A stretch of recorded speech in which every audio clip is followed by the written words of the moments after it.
Hello, everybody, and welcome back to Geek Addicts, the spin-off series of GNC podcast where we talk about all things that me and Alex can't normally talk about on our show. I'm Bill. This is Matt. How you doing, Matt? I'm pretty good. How about you? Doing pretty good. I like how I just make up the intros on the spot now. I'm not even like trying to have a consistent one. Well, you have a pre-recorded one that you play at the beginning every time, so it's not super important.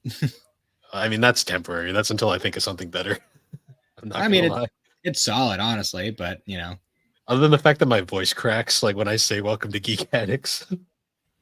well, that kind of thing happens to me all the time. So, Yeah, no judgment here. I was trying to be all like clean and fine, and it came out cracked, and I didn't bother to re-record it. So I was like, "Yeah, whatever." Yeah.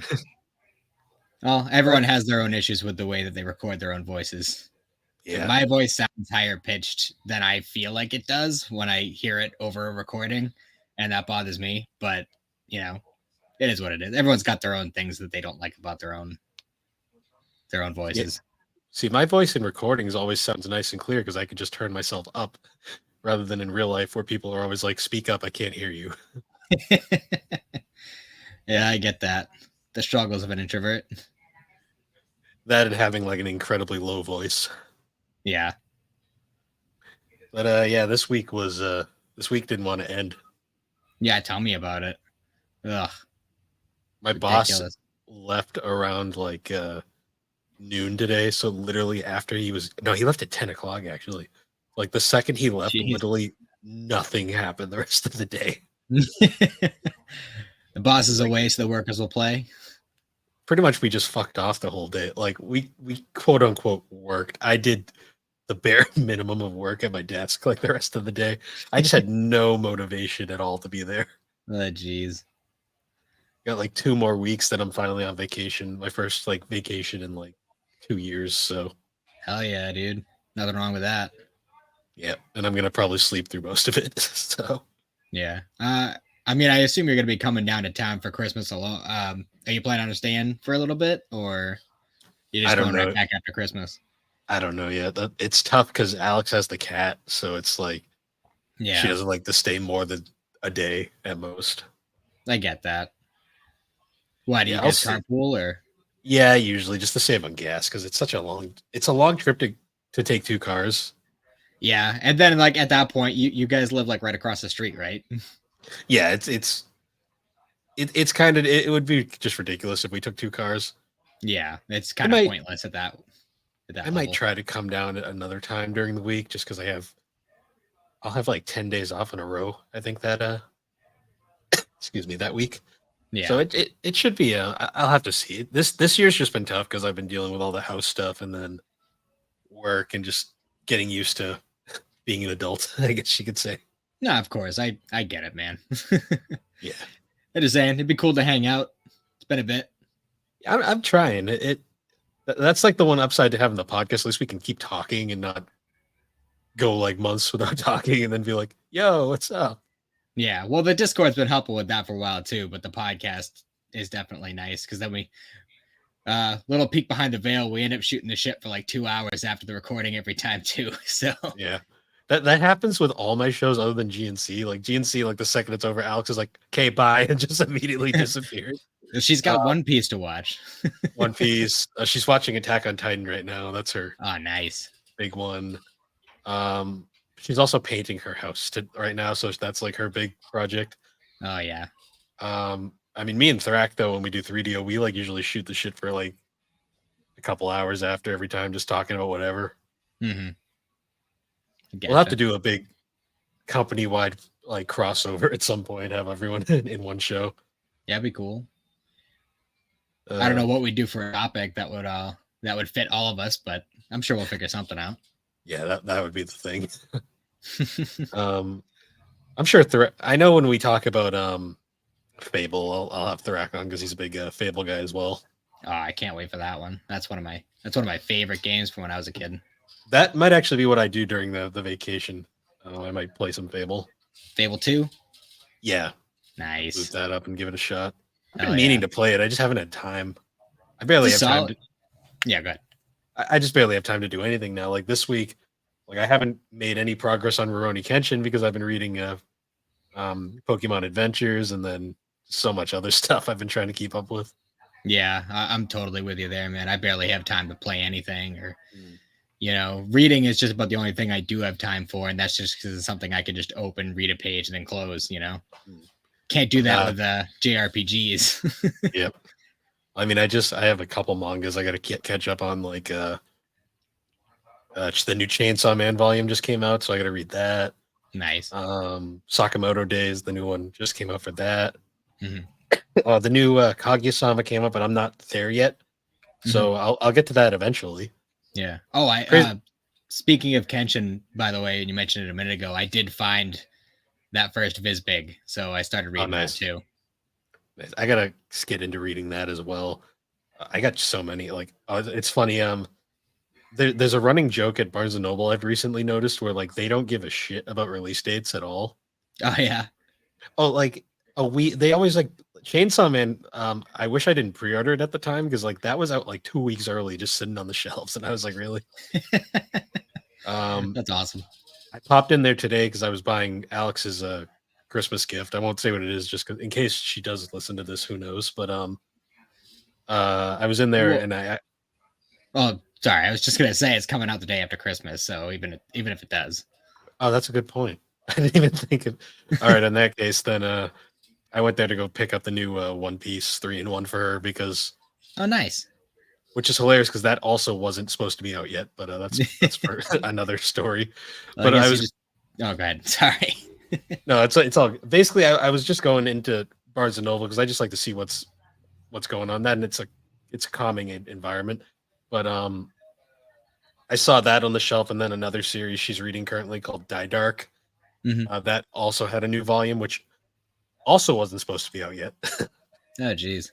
But then I was browsing the shelves and I saw Yashahime Volume 4 was out, which isn't supposed to be out yet, and the new Hitomi-chan. So I grabbed both of those for my personal collection, and then those books for Alex for Christmas. There you go.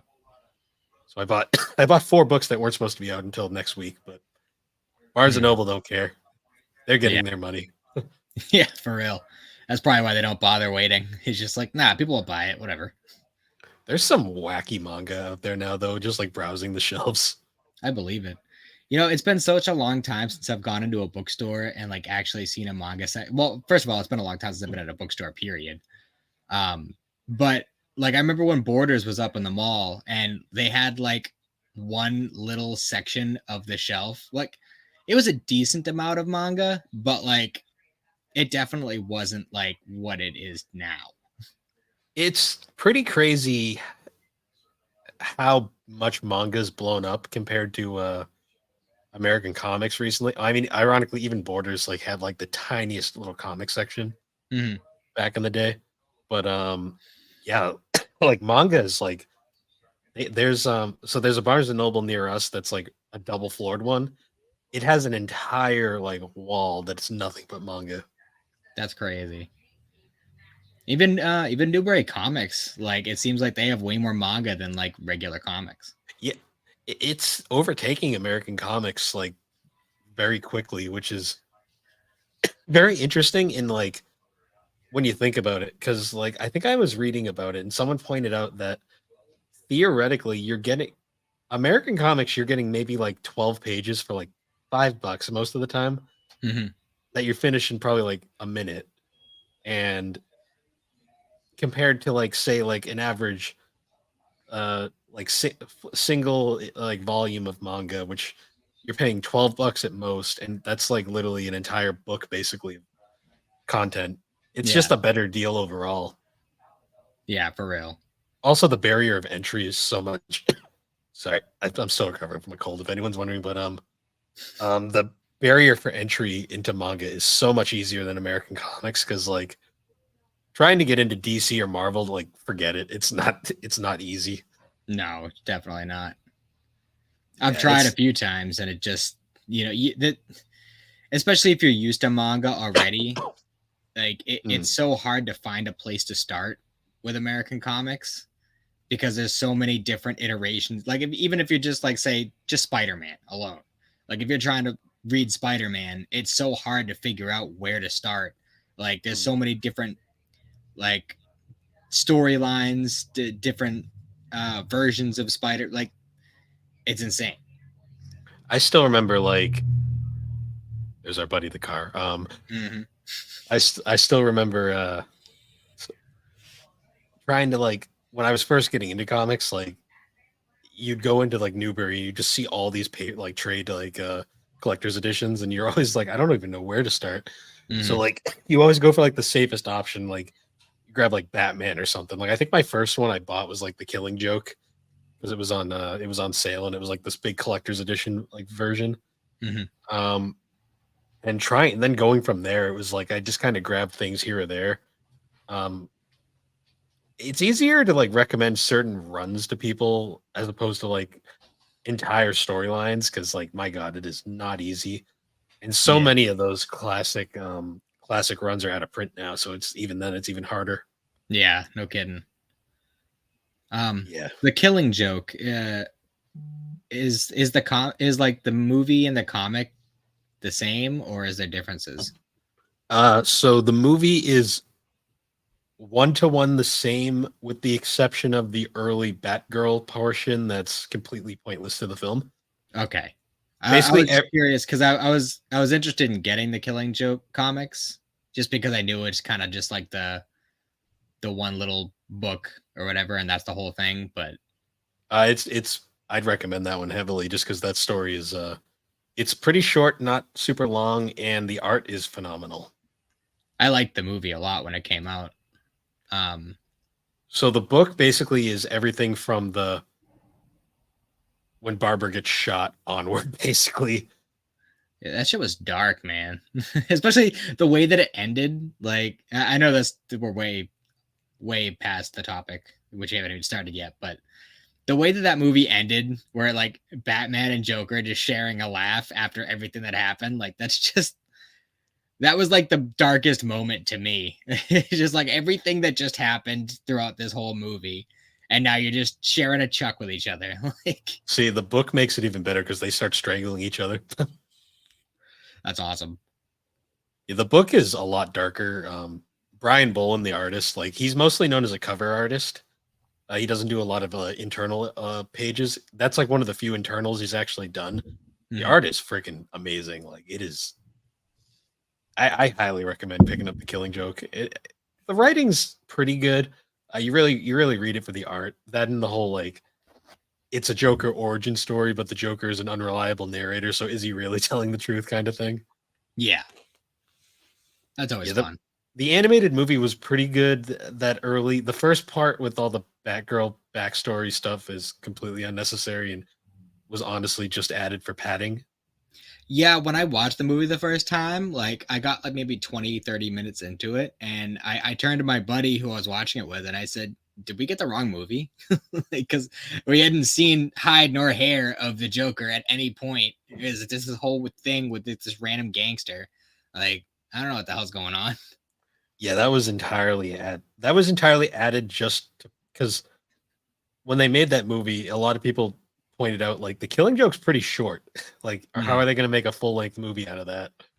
And Yeah. then they added a whole bunch of backstory for Batgirl, and then Bruce Timm had to do his weird headcanon of Batman and Barbara as a thing, and no, thank you. Yeah, it was pretty weird. Yeah, and then there's a reason why like that film has such a weird polarizing reception.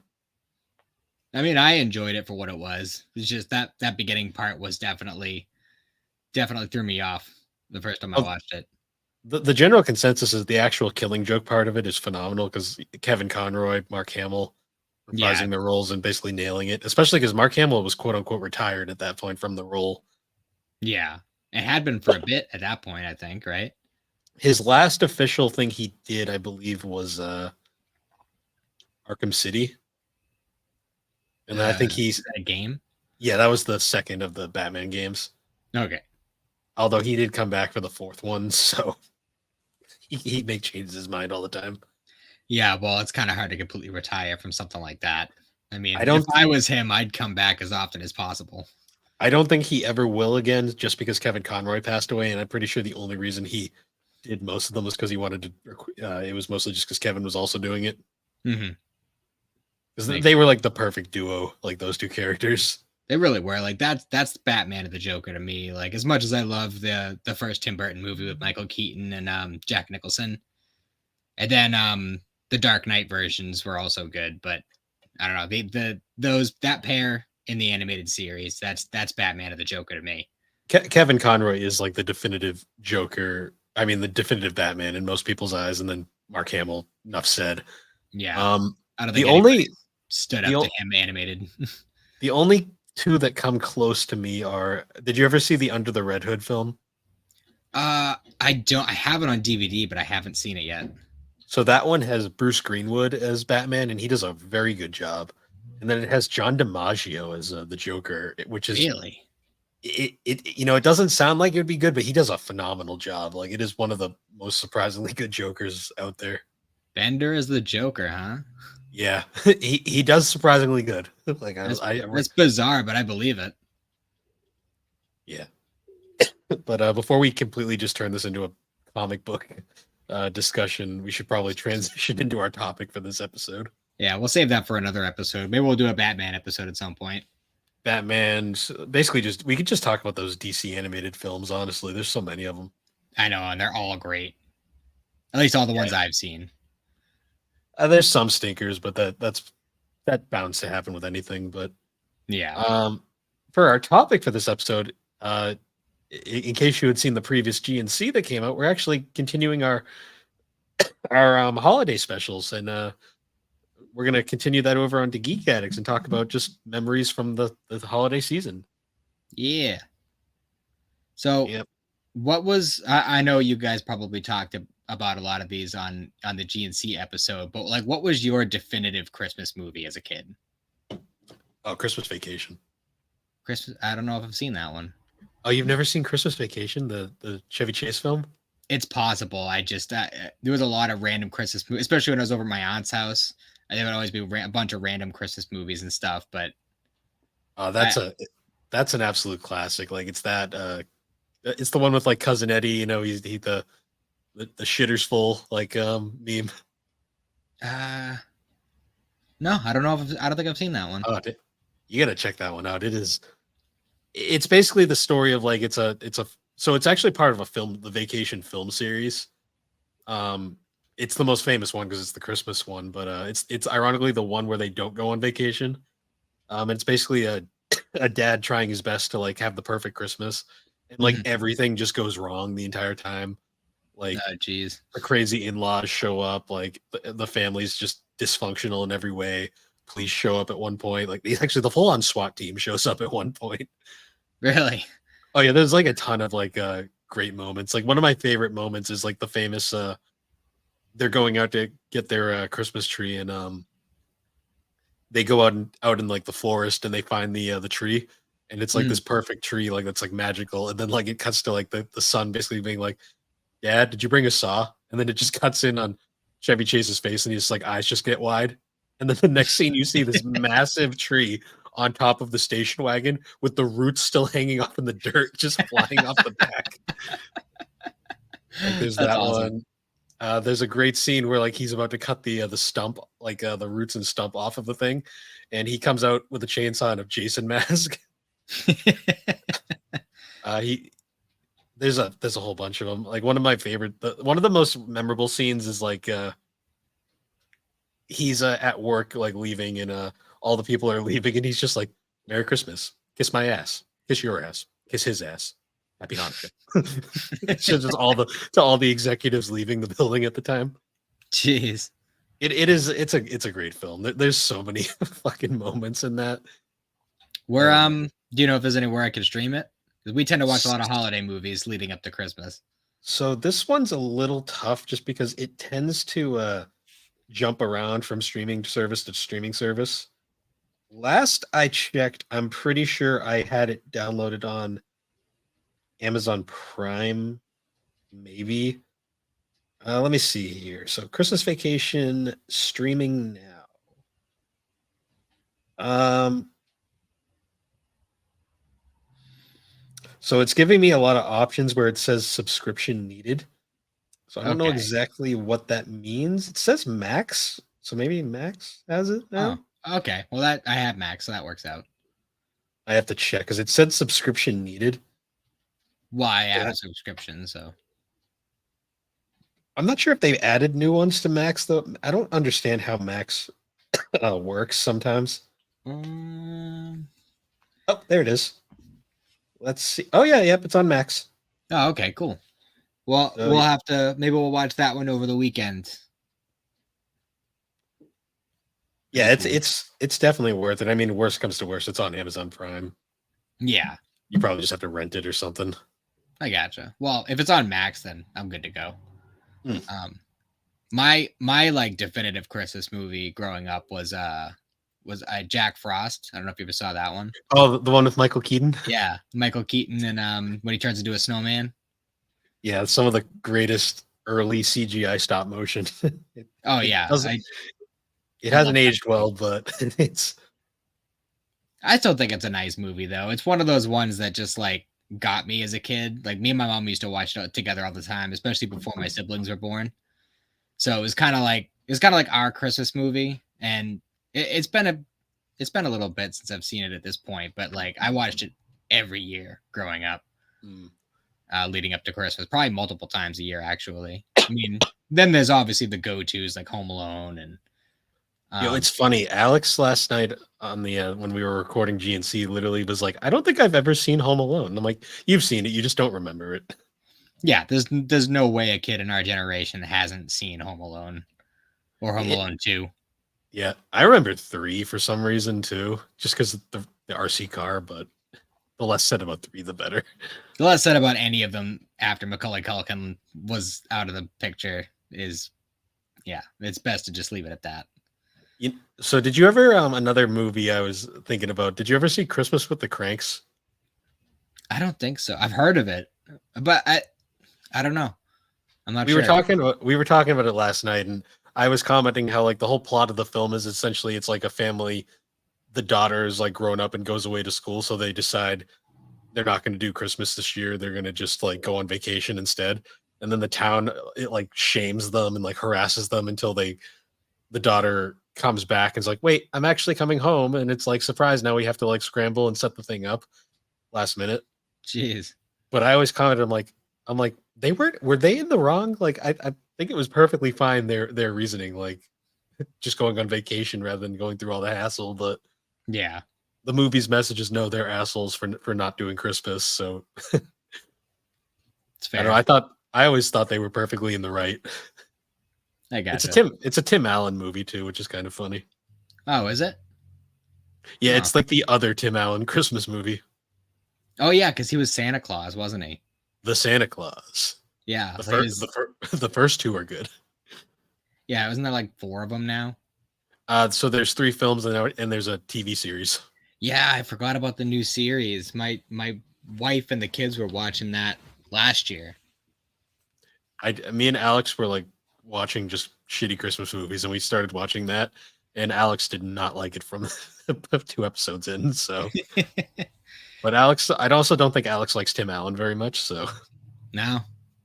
I don't know. She just did not vibe with that series. I don't know if it was just the series or Tim Allen or not, because she liked Santa Claus too. Yeah, well, that one's a classic. Mm.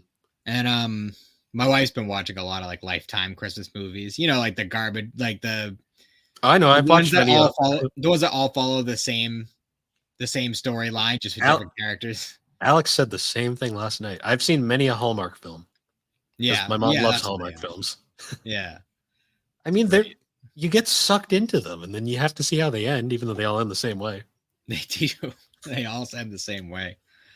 You know what's funny is there was I remember seeing a meme a while ago that said something like it was like you could tell a lot by what you know Tim Curry from originally, and the first thing that came to mind for me was Home Alone 2. Mm, That's yeah, what I know Tim Curry from originally. I mean, there's also the Wild Thornberries and yeah. um, I'll do this with my hands or whatever. it's too funny, man. Tim Curry is one of my favorite English actors. He was almost the Joker.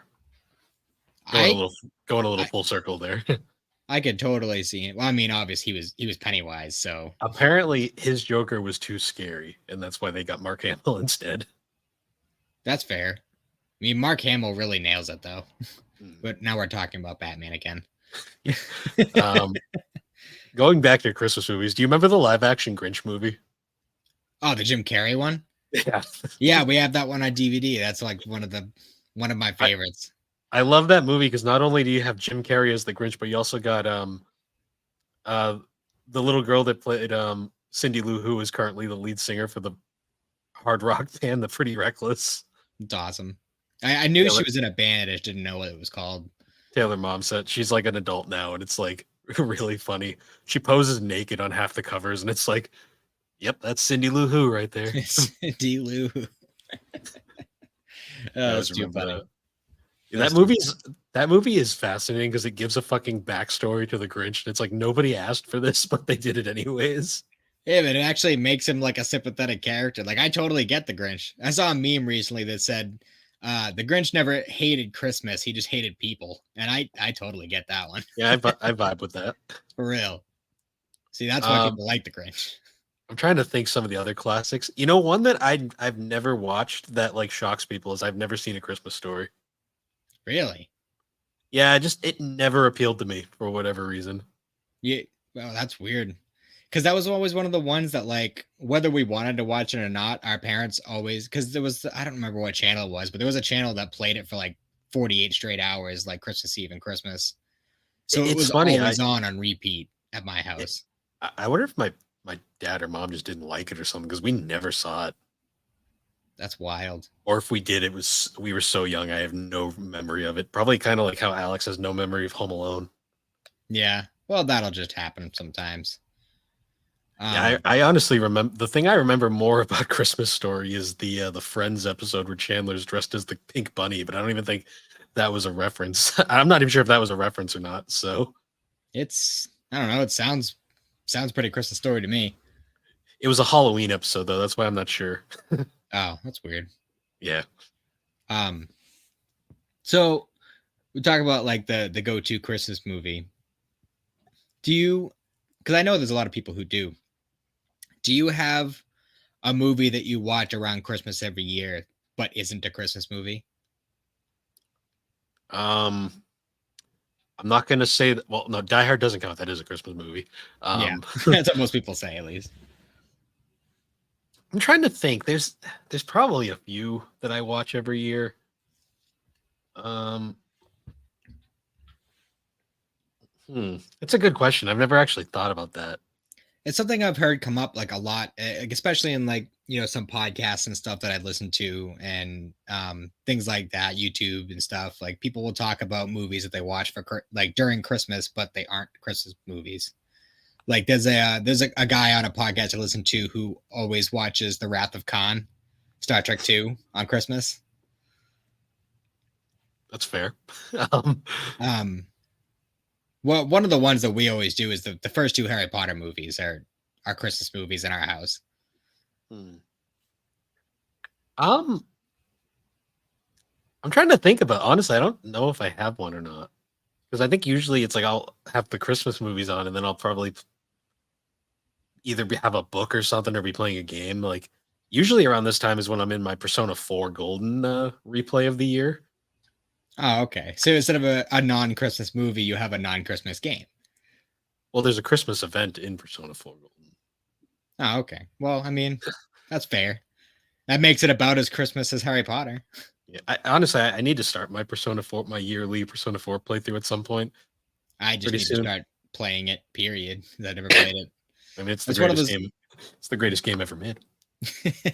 I mean, I hear a lot of things like that, but it's one of those things where I want to play it and I want to get started on it so I can kind of like get along with the hype train and everything, but I want to know that I'm going to have time to invest in it.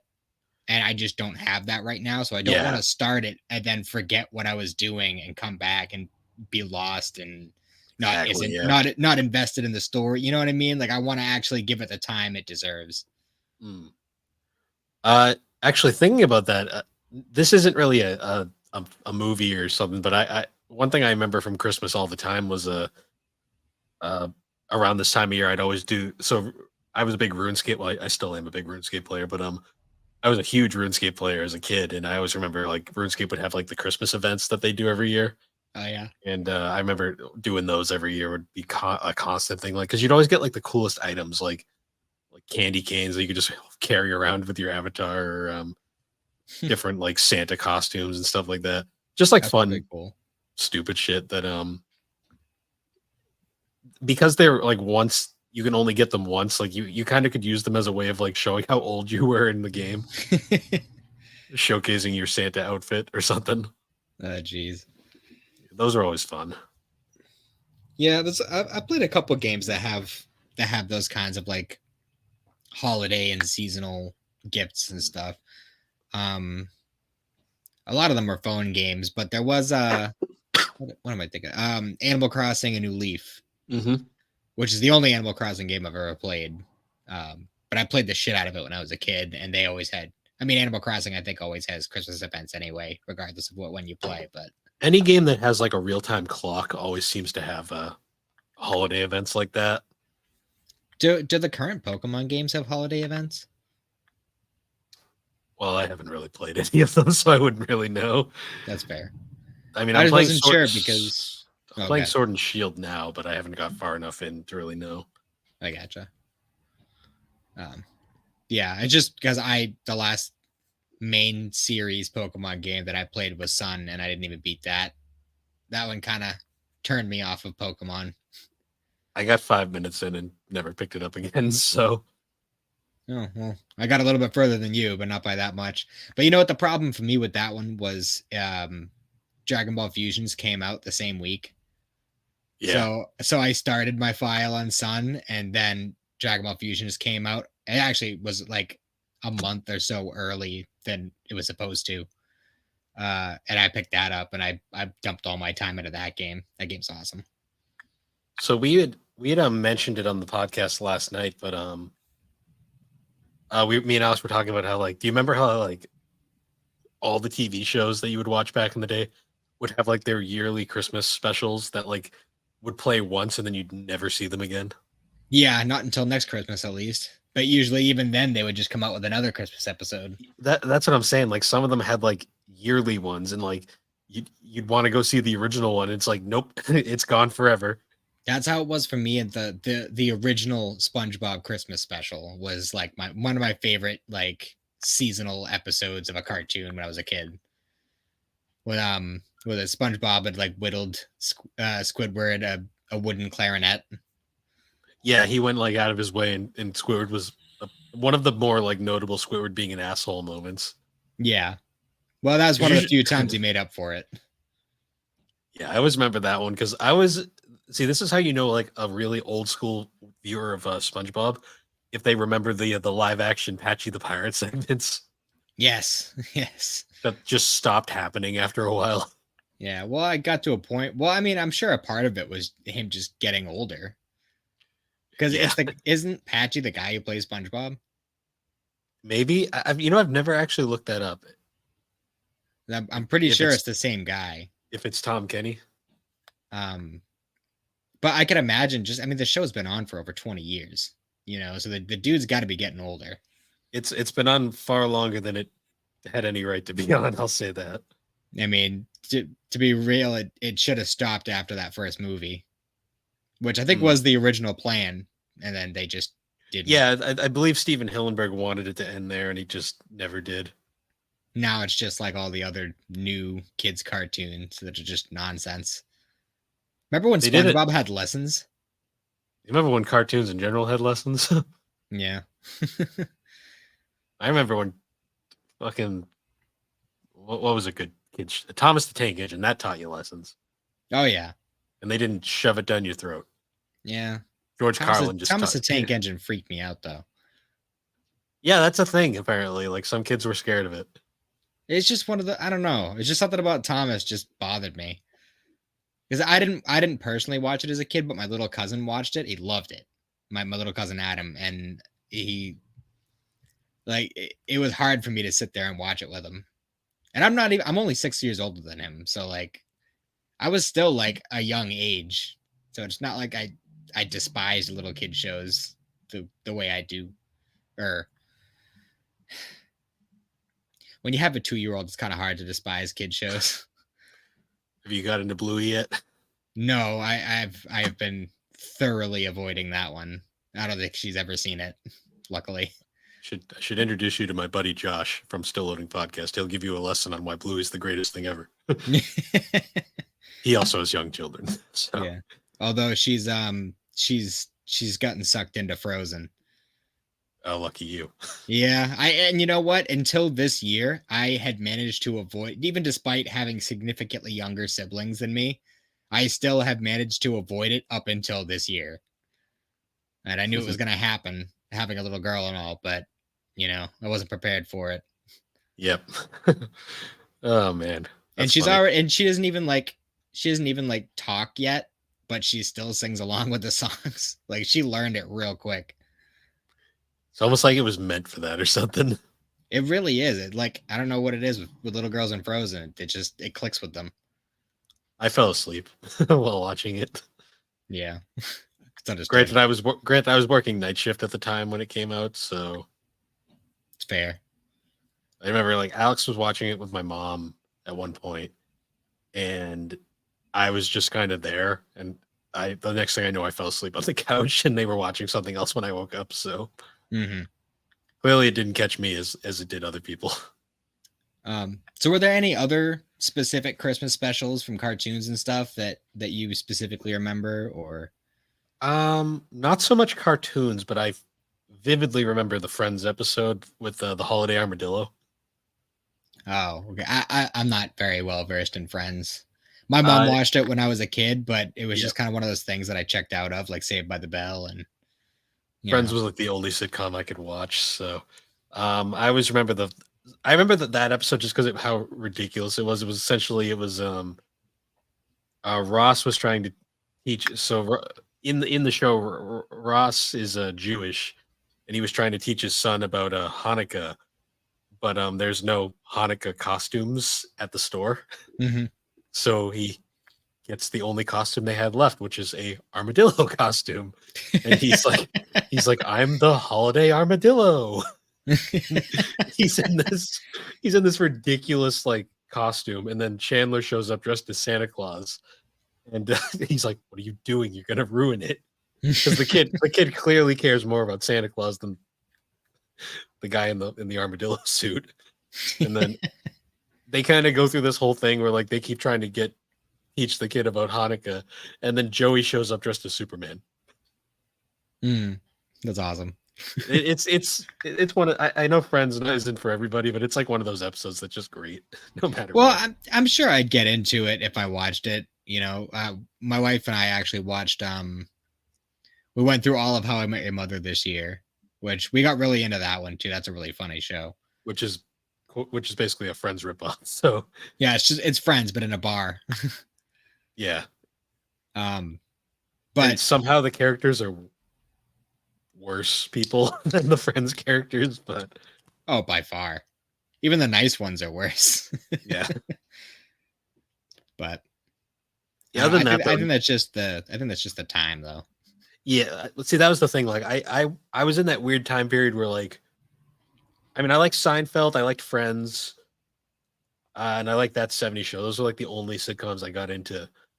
Then because I never liked The Office, I could never get into The Office. Me neither. Or Workaholics. I never got into that one either. Never saw that one. I tried it. Didn't work out for me.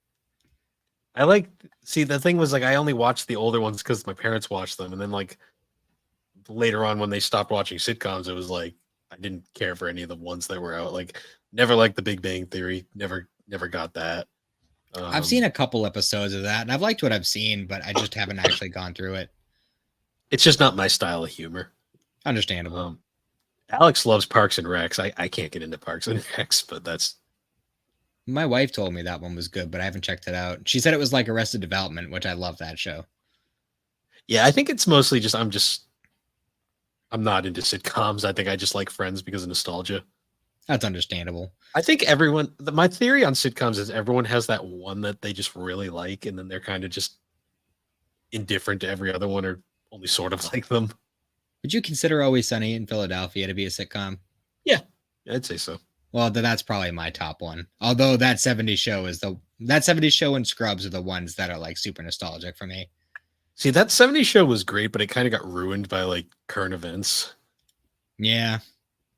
Well, When when you find yeah. out one of the main characters was that big of a piece of shit, it kind of like ruins the show in a way. But Well, I mean, I don't know. It's one of those separation kind of yeah, things. it's hard with that one because they all kind of ended up coming out as kind of not the greatest people. I mean, I think that's just kind of a side effect of social media. I mean, True. I feel like the illusion of celebrities being great people has kind of gone away with the rise of social media. Yeah, well, because you're realizing all of them are kind of sucky. Really It turns bad. out they're all just people, and people are flawed. And yeah, some of them are going to be, slightly flawed, and then some of them are going to be extremely flawed to the point of jail time. Yeah, the jail time is one way of putting it. Yeah, but it's just one of those things. You kind of have to. I will say I look did. past it. I Well, will not say look I did. past it, but you know what I mean. Yeah, I will say I did enjoy that '90s show. Yes. When I was watching that. Yes, that's that 90s show. I'm excited to see where that one goes. I like what they did with it. But getting back to Christmas now. So this came up this week, especially since I actually just finished reading the book. So my wife and I were talking about different versions of Christmas Carol. Oh, there's so many of them. There is. Do you have a definitive version? Like do you have a version that you consider to be like your Christmas Carol? So the one with Patrick Stewart is one that I have a lot of memories of. Mm-hmm. Is that Scrooged or is that just a Christmas Carol? I can't remember half the time. It's a Christmas Carol. Is it just called okay? Scrooged was a different one. That one is very iconic. I also have a soft spot for the Muppets Christmas Carol. We've watched that one like 3 times already. I know. Well, I mean, over on GNC, we have this weird Kermit the Frog obsession, so now it's just kind of become a full circle kind of thing. Yeah.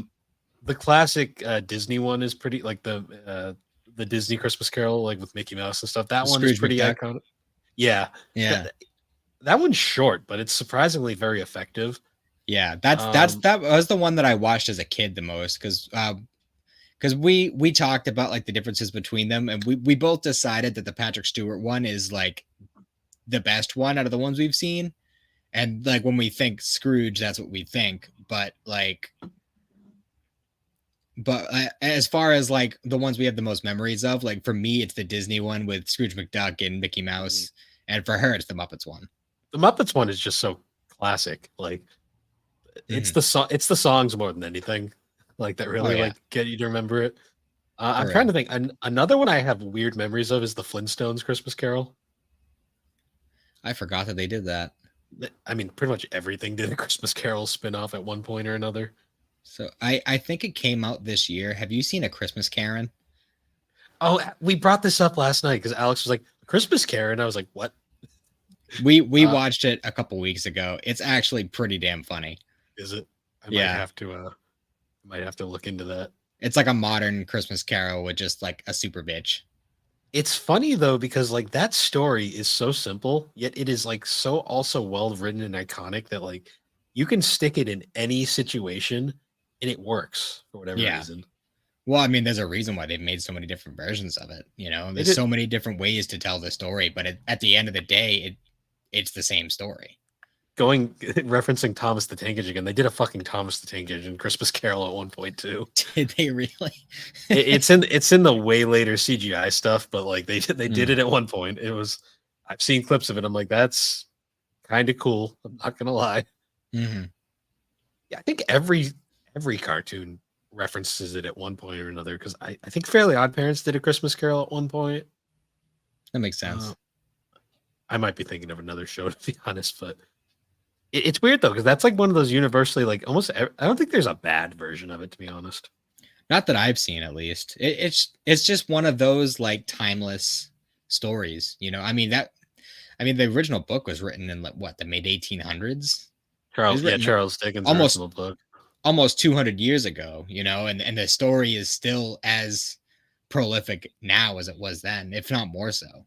I just think it's crazy that that's when you take that book and look at his other books like that he wrote around the same time. It's like it's excuse me. It's crazy how like his that guy's writing was like on a different level. It really Honestly, was. I personally have only read 2 of his books so far. I have some more on my shelf that I plan to get to. I've been It's just meaning one of to those. Hmm? I've been meaning to reread the Pickwick Papers for a long time because that's like one of his most famous. Oh, is it? I don't even know if I've heard of that one. That's like one of his earliest. Oh, well, I have I read Hard Times earlier in the year, um, and that one, it was good, but it was a little rough. Like some of the Yeah, language that he uses and stuff, the older English. It's not old English, but it's older English. nah, 100%. Um, so it. I mean, I definitely found Christmas Carol to be an easier read than Hard Times. Um, but I have a copy of Oliver Twist's Tale of Two Cities, Bleak House, and Great Expectations. So I plan to read those at some point. I just haven't gotten around to it yet. Hmm. No, those are definitely all great ones. I gotta sit down and rewatch some of these. What, some of the movies or? Yeah, some honestly. Yeah. Um, So we brought this. This is what I want to bring up. We brought this up last night. Do you have a Christmas movie that you can't stand? Like, it is the one that like you see and you immediately are like, nope, nope. I don't know. So for me, I'll give mine real quick. Elf. I cannot stand Oh, Elf. really? So I mentioned it like last night, but basically like during the end. So like Elf came out at a point. I think I was still in middle school at the time, and that was like towards the Christmas end of like the year, basically around Christmas time. That's when the teachers were just checked out because all the students were checked out, and they were basically like, movie every class because we don't feel like teaching right now. Hmm. Um, there was a point around where Elf came out where I swear to God, every single class I went to, they would watch Elf, Hmm. and but we wouldn't continue where we left off. We would restart from the beginning every single time. So Jeez. So just like the imagine, first like 45 minutes of the movie over and over and over. oh yeah, and I can only take so much Will Ferrell before I go insane. So That's um, understandable. yeah, that Elf is like on my list of like if I see it on, like I see the first 5 minutes of it, I immediately turn it off because I just can't take that film anymore. Yeah, I don't know. I don't think I have any particular that I just hate. I mean, there's definitely some that I like more than others, but I don't think there's any in particular that I just would turn off immediately. There was definitely a point in time where A Christmas Story did get old Yeah. because, like I said, it was on for like a full 48 hours every year. And that's just the day before, that's just Christmas Eve and Christmas. That's not counting all the, month and a half, 2 months beforehand, you know. Um, but no, I mean, aside from that, I don't think, I mean, there's, oh, I don't hate it, and it's definitely a good movie. Um, but The Polar Express was overplayed so Uh, much when I was a kid. the book is better. The I book I is. just I just got so sick of it after a while. I think, as Alex said last night, that movie's horrifying to her. It is. It's spooky. The CGI is so dated, and it's like there's to me like some of the scenes were like ridiculous, like the hobo on the roof and them just skiing on the train as it's going. Yeah, no kidding. And The like it definitely has like some spooky parts to it. You know what? I'm not sure who directed it, but it's a Castle Rock production. Did you know that? yeah, Yeah, it's the same studio that made all these Stephen King movies. It was based off of Stephen King movies and stuff. So like I guess it makes sense that it has those spooky moments. see, Um to me, I found that movie to be disappointing just because of the fact that that was like one of my childhood books. Like I remember reading The Polar Express like all the time. Like, mhm. and to me, like for some reason, the movie it just didn't transfer the same way to like a film compared to the book. Yeah. The book had like subtlety to it that I feel like just kind of worked better in a lot of ways. Mm-hmm. I get that. Yeah, Plus it's one of those things. It's one of those movies where like the CGI was super impressive at the time, but it's but aged like so badly. watching it now, watching the mouths move is like, ugh, See, it looks so bad. I get lost when we get to like the points where like they're going over the ice river, and I'm just looking at this like, no, no. And it feels too long. Well, because they padded it out so much, like they added so much additional stuff that's not in the book. Like the book is short. The book, it's not a very long book at all. Yeah. I mean, I still like the message at the end, the whole like you can't hear the bells if you don't believe kind of thing. Mm-hmm. Like because the subtlety of the book I really enjoyed because it was like the whole like they basically implied that like that everyone could hear the bell he had at the end, but then like when they grew up they just stopped hearing it, but he could Mm-hmm. still remember it kind of thing. Yeah. It was an interesting. It was interesting to me because it was just like they didn't like completely shove it in your face. It was very much you had to take what you got by example, kind of. Mm. Yeah. Do you remember the Christmas special of Pokemon? Uh, hmm, not really. So that's not a good sign. It was from the first season, like the Indigo Plateau stuff. Um, I I'm having trouble remembering exactly, but I want to say it was like kind of revolved around Jessie and why she hates Christmas because like she didn't get what she wanted for Christmas. But then it turns out like it was like a Jinx or something that was dressed like Santa that was like stealing her presents.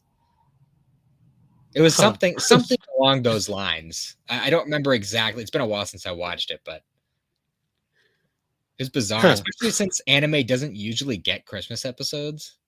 Yeah, like I'm trying to think the most recent thing I can think of that has Christmas in it is actually the Kaguya-sama movie, now that I think about it.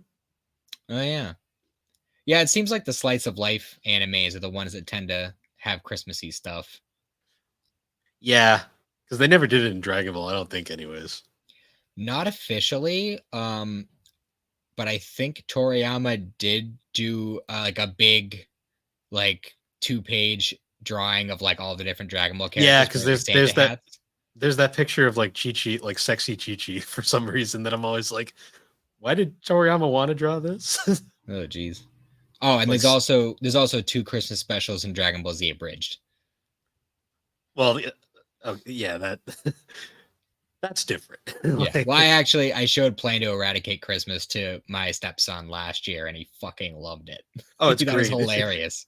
It's great, but it isn't technically official. No, Sort of. obviously not. But although, no, he's not in that one. I was gonna say Chris Abbott makes a couple of appearances throughout Abridged, but I don't think that's one of them. Didn't Funimation not like that? Oh, I'm sure they didn't. But Yeah, I mean, and didn't he go on to like some ridiculous name too? I think It was like so. DJ Sex a Millionaire or something like that. Yeah, yeah, that's what. Oh, a different time. Yeah. But so do you when you were a kid, do you have like a specific Christmas present that you remember getting that like sticks out in your mind? Oh, the Game Boy Color, definitely. The Game Boy Color? That's basically what got me into video games because I remember Christmas morning, Game Boy Color, and 2 games. I had Super Mario Deluxe and Clax, and my child brain said Clax is the way to go. That was my first video game. Fair enough. I I had a similar thing. Mine was it's a tie actually. The PS2, which I got, and it came with, I believe, ATV Off-Road Fury 2. I'm pretty sure that was the game that came with like every PS2. And I also got the first Budokai game with that, and Uh, that was Those like my first console that was mine, and I played the shit out of it. We were actually talking about that on a Discord server I'm in today. Someone got Budokai 1, and I was laughing, saying that game's worth it for the cutscenes alone. For real, especially if you're playing the original one with the Yamamoto music. The Yamamoto music and the GameCube version has like they tried to like cell shade the graphics, and it doesn't look as good in my opinion. The the PS2 original one is great though, because it's like it looks so bad, but like in that charming, endearing way. Oh yeah. And this is still during the era when they were still editing the lip flaps to try and make it match up with the English. Yeah. That's also right around when the funny cast like really found their place. Mm-hmm. I Yeah, love how they desperately try to recreate so many scenes in that game, and it looks so bad but great at the same time. and like the stupid little mini games with like trying to keep Raditz within the line of the Yeah, special beam cannon, and that was the so dumb. I know I always got so frustrated at that part right at the beginning, and then there was like the part where you had to figure out how to do like the little I don't even know what the hell you would call it. It was one like you both did like a heavy move, like a heavy strike at the same time, and like the screen would kind of like shatter and it all be all black, and you have to Yep. spin the analog. You know what I'm talking about. And See, I think there was another one where you had to deflect X amount of key blasts, like dumb my little stuff like that. my favorite thing about that game is the fact that like when you would be watching the cutscenes, occasionally the cutscene would get cut off early by like the clear screen, and you get the or like the you got a capsule like Oh yeah, message would pop up. So like it would completely destroy the mood of certain scenes. Like my favorite is the scene where Trunks gets shot like through the chest by Cell, and then it's Mhm. just all of a sudden like you got a prize and this happy music, and it's as Trunks is falling to the ground, it's like Yeah, yay. he gets shot and it's just like Yep. Uh, that game That's was too funny. also the models for all the characters are very off because everybody has technically the same model. So Vegeta's like really wide and somewhat tall for no reason. Yeah, I don't know how they figured out Krillin with that one, but Yeah. Ironically, um, though, I'm still bummed that was the only game that tried to actually recreate the cutscenes because, like, you get to Budokai 2 and it's like crazy board game, and like they sort of just kind of pop on screen and they're like, "This is the story," blah blah blah. Go back to board game now. but kind of because they make it kind of like happen all at once. Yeah, yeah. That board game is so ridiculous, but I kind of love it. It's honest. I'm probably one of like the few people in the world who think that that's great. I love the whole board game thing because it like, especially with Dragon Ball games at the time, um, like there wasn't a whole lot of like co-op type of like multiplayer. Mm. And with the board game, because the way it would work is you'd have like the regular Goku guy who would run around on the board game, but then you could also pick up to like two or three like extra characters with their own like health bars and stuff. So like you could have a couple of your friends on the couch with you and be like, okay, you be Goku, I'll be Gohan, and you could be Vegeta. You know what I mean? Like, and you'd all do whatever you want with the characters. It was it's fun, stupid shit like that. Yeah, I can imagine that was a great like PS2 game, like to get back in the day. Yeah, I actually I mentioned it on the Discord with Budokai 2. I think I actually messed that up. On the Discord I said I bought it with my birthday money. I think it was actually Christmas money. Mm. Um oh, but the other thing that was tied with the PS2 was my Game Boy Advanced, which was a couple years later. Um which I believe the first two games I got with that were Sonic Advanced and Legacy of Goku 1, What a which what a wonderful, not great game. well, see, I'm sure we'll end up talking about it whenever we get around to our Dragon Ball video game episode. But like, I played the Sh- shit out of that game.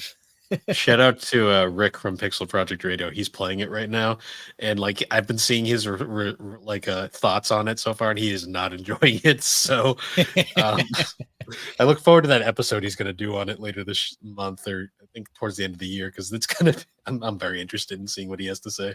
You'll have to point me out to the link for that episode because I'll definitely give that a Also, listen. I'll send you an invite to his server. It's he's a good guy. Mm-hmm. Yeah, I've seen him around on the GNC, and is he on the novel console one too? Yeah, he's over there. Rick's a really good guy. Like we talked. He's been on GNC twice. He did the Ghibli films retrospective, and then he was on the Great Controller debate episode, which is still one of my favorites. Oh, I liked both of those episodes. And Those then are good ones. I've been on his show to talk about we talked about the Inuyasha RPG on PS2. I think I remember you saying that one. Yeah, But he's a good guy though. But yeah, of course, but both of the consoles that I remember specifically from Christmas came with a Dragon Ball game in that Mm-hmm. case. So what how early would your parents put wrapped presents under the tree? Oh, they weren't there until the night of. Really? Oh yeah, they weren't even playing with that. They my parents and actually my aunt and uncle, because I spent a lot of time there as a kid. They would always have presents wrapped under the tree, like, as far as 2 weeks before Christmas, and it drove us crazy. So my parents were, as a kid, you kind of figured it out as after a while. The night before like Christmas Eve, my mom would disappear into the basement for like hours every Hmm. year. And as a kid, you never got it. As an adult, though, I kind of realized she's wrapping presents downstairs. Yeah. Because and then in like the mornings, we'd obviously me and Alex would wake up first because that's just how children are. Oh yeah. We wouldn't be allowed to go downstairs until they moved everything into position because they Hmm. had to keep the illusion of Santa left them there the night before. Yeah. It's things that like you didn't really get as a kid, but now like you're an adult, you understand and you're like, yep. Yeah. Makes a lot It's more not sense. it's nice now when you're an adult and then you just drive up and it's already ready to go and you don't have to deal with any of that. Hmm. I remember getting a lot of Yu-Gi-Oh tins for Christmas. I remember a lot of Hot Wheels back in the day. Eventually, I'd get like the new handheld every year. The year the DS came out, that was a big one because I remember that was like the newest thing ever. Like the whole like still trying to grasp the two screens. Yeah, that threw me off. I don't think anyone ever bought me one of those, but I ended up with the original like gray DS because a buddy of mine got the DS Lite, so he gave me his old bulky one. The thick boy, yeah. Yeah, and I got the DS Lite later on, which I I actually also remember I still have that same one, the same DS Lite from when I was like 12 or 13. I still have my OG like thick DS, and it is one of the hinges is busted, and the thing it's like it's so beat up, but it still works. I had like 3 or 4 of those laying around my house, because my little brother and to a much lesser extent my little sister would use them, and I'm pretty sure they're still around, but they all have busted hinges. Yep. I also remember when the PSP came out. That was a mega game changer at the time. I got that one for Christmas too. Actually, my great uncle got it for me because he got himself one too because he loves playing the MLB games. Yep. No, So he, PSP. he ended up getting me one, and I got was it Battlefront 2? Oh yeah. Um, I had Battlefront 2 as well. I think one of the games that he gave me with it though was Lord of the Rings Tactics, and I loved that game. So the three I got were I had Battlefront 2, Crash Tag Team Racing, and then because you could watch movies on it, I had Daddy Daycare, which Oh God. garbage movie, but watching it on the PSP was novel at the time. My single PSP movie was The Incredibles. So that's why that's a movie that I didn't watch for like 15 years because I had seen it so many times. Because it was also one of those movies that they played all the time, no matter whose house Yep. you went to, whether they were playing movies at school. The Incredibles was friggin' everywhere. That So was me with robots because I had robots on the PSP as well. I liked that movie. It's been a long time since I've seen that one. Mm. Um, Yeah. I just remember the whole playing the first time I played PSP, I played Crash Tag Team Racing. I think was the first game I played. Just mhm. I was my mind was blown by the graphics because I also had the PS2 version. I was like, it's the same game. It's amazing. It's on handheld. Yeah. Yeah. I really wish the PlayStation handhelds, like, well, I wish that Sony would commit to them. Like, they keep making them and then they don't commit to it. If Well, they committed to it, it would do a lot better. the PSP did pretty well. Like it's a big misconception that when people say the PSP failed because the PSP did not fail. Um, you want to blow someone's mind, you can just tell them that the PSP sold more than the 3DS. I mean, I believe it. Don't get me wrong. I'm not saying that the numbers were bad by any means. It's just that they had a strong start and everyone was all excited to get one, and then they didn't maintain it. So the PSP, the reason why it gets overshadowed is the fact that its main competitor was the DS, which is the second best-selling video game system of all time. Mm-hmm. By it's pretty close to PS2. PS2 is only slightly above it. Yeah. Vita, on the other hand, though, that thing failed miserably, which is sad because the Vita is arguably the greatest handheld ever made. I mean, I love my Vita. You know, I got a bunch of Final Fantasies on it. I got I also have Battlefront 2 on that. It has the greatest game ever made on it. So I mean, that's fair. I think I got a couple of classic Disney games on there too, like the Toy Story 2 and I had a couple other ones too. I'd have to go through it.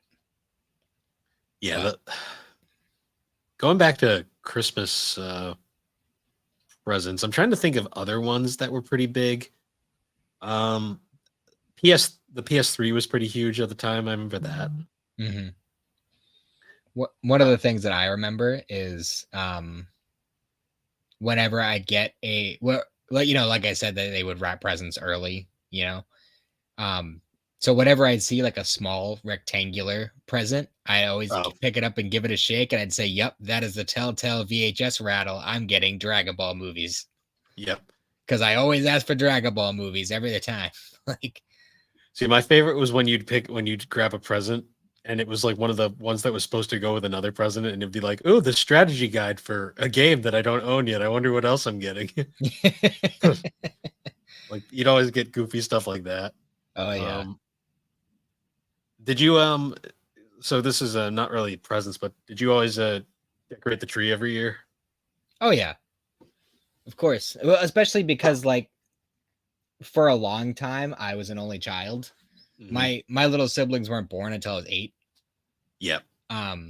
So like I had a lot more of a focus on that kind of stuff. Like the closest thing to a sibling I had was my cousin Marissa. We're only 2 months apart. So our moms would always get us together for like everything. We were always together. So that was kind of like we would decorate the tree at our house and then we'd go over there, we'd decorate it at their house. It's one of those things. Yeah, I always remember it's really funny now because I own my own place now, I have my own tree, and I got all of my old ornaments from my parents during Thanksgiving. And I was looking through the box, and it's really funny looking at some of them because like some of them they've been through some hell over the years. Yeah. Like I always laugh because I have one-armed, one-legged Mickey because I've got amputee SpongeBob because both his legs are missing. Like just like crazy goofy stuff like that. Like these ornaments have been through hell. Oh yeah, I think there's a bunch of SpongeBob ornaments at my mom's house. It's funny just looking at them, like because I had a ton of NASCAR ornaments too, just like chilling. A whole bunch of crazy stuff. It's funny how like you get also all the homemade ones that you made in like middle school and like elementary school, like preschool. Yep. I got some of those. One of them, I remember specifically, it was, I think my mom still has it. It was a plastic ball that like, it came in 2 halves and you glue it together and stuff. And I remember I just glued like a bunch of like red glitter on the inside and I closed it shut and I said it was a remember all from Harry Potter. Nice. I had, my favorites were like I had like a CD that's just covered in glitter. That was an ornament. That's great. Fun stuff like that. Back when the holidays were fun and you weren't an adult and you realized how corporate they were. Oh yeah, it's ridiculous, man. Like I was driving home from work today and I was going when I went to Barnes and Noble. I was just kind of driving through that area where all the stores are. And it was fucking hellhole. Like all the people out last minute Christmas shopping. I'm like, this is why people buy online now, because it's like no one wants to deal with this shit. Walmart is the worst place to be during Christmas. Oh, it's hell. Like, Targets are hell. It's like a mosh pit. Oh yeah, and people, it shows how little the Christmas spirit matters to people when like you see they're all fighting over shit, and people are just rude. Like there's some rude people nowadays this For time of real. year. We're planning on doing some Christmas shopping tomorrow afternoon. Same. I gotta buy bags and cards. That's always the challenge because I gotta go through. See, you buy those and that's not hard getting them, but then you gotta wait through the fucking hell of a line just to Oh get to the yeah. checkout. Even the self checkout's always hell because Well, even just trying to navigate through the store is awful. oh yeah, oh, it's terrible. Especially if you have a carriage. If you have a carriage, forget about it. Oh, yeah. I always basket. Basket is the way to go. Yeah, for real. Uh, that is the sad part about growing up, though. Is the magic kind of goes away, and you start realizing what it really is these days. Yeah, no kidding. That's why Yeah. I'm more into. I just like the actual hanging out. I don't even care what I get anymore. You know what the best thing in the world though is Christmas morning coffee. Yeah. So that's the thing. It's harder for me and Alex because we got to drive up in the morning. But once we get to our parents' house, that's nice. Yeah. Um, Christmas morning coffee is great. I just love that chilling in the morning, like get the fire going, like it's quiet, like nobody's like everybody's just in a good mood, and it's like, yeah, this is nice. Yeah, once the excitement of unwrapping everything and stuffing all the wrapping paper into trash bags is done, and the kids just are excited and playing with all their new stuff, and you just kind of hang out. Chilling. Yeah, got a Honestly, Christmas movie or some Christmas music going, and my favorite Christmases I've had recently are like the last few where it's just been chill because everyone's adults now and we just kind of relax. Last year was the first Christmas in my entire life that I didn't go anywhere. Because I grew up, my parents were split when I was a kid. By the time I was 2 years old, they were split. So I've always had to bounce. I have my morning at my mom's house, and then we'd either go to my aunt's house or she would come to our house, and we'd do like another thing there. And we'd always have like a thing at my stepdad's parents' house on Christmas Eve. And then after all that, I'd have to go to my dad's house. It's just, and it's even worse now because we got um my mom's family, my dad's family, my wife's family, my stepson's family. Mhm. It's just too much, man. See, for me, it's always been pretty easy for me and Alex because like we're like the youngest kids on my dad's side of the family, and then we don't really talk to my mom's side of the family anymore. So it's always just kind of been us. So like every year, just the four of us. So we Yeah. kind of always have been in that kind of it's actually interesting now because now we actually do have to travel because me and Alex are in Connecticut, obviously, and our parents are in another state, so we travel for that. And Yeah. it's kind of nice though, like the whole like just going down for the day, just spending time, and then heading out at the Yeah. end. Well, this year isn't going to be too bad because I guess we're doing like a breakfast on the Christmas Eve morning.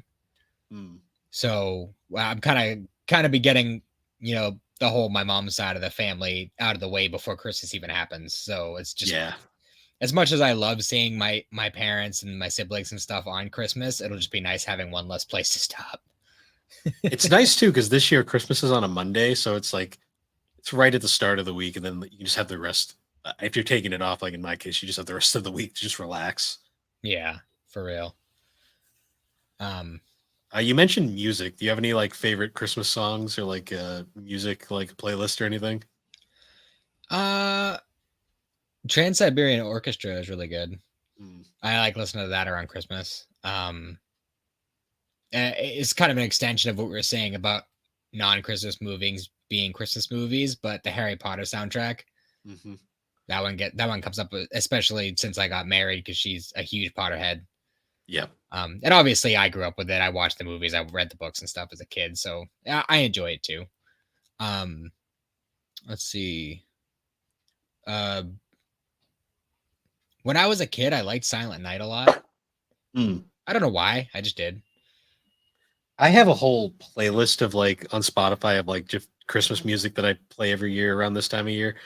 Like one of my favorites is like it's pretty funny, but the punk rock band Bad Religion, they did an entire Christmas album, Oh yeah.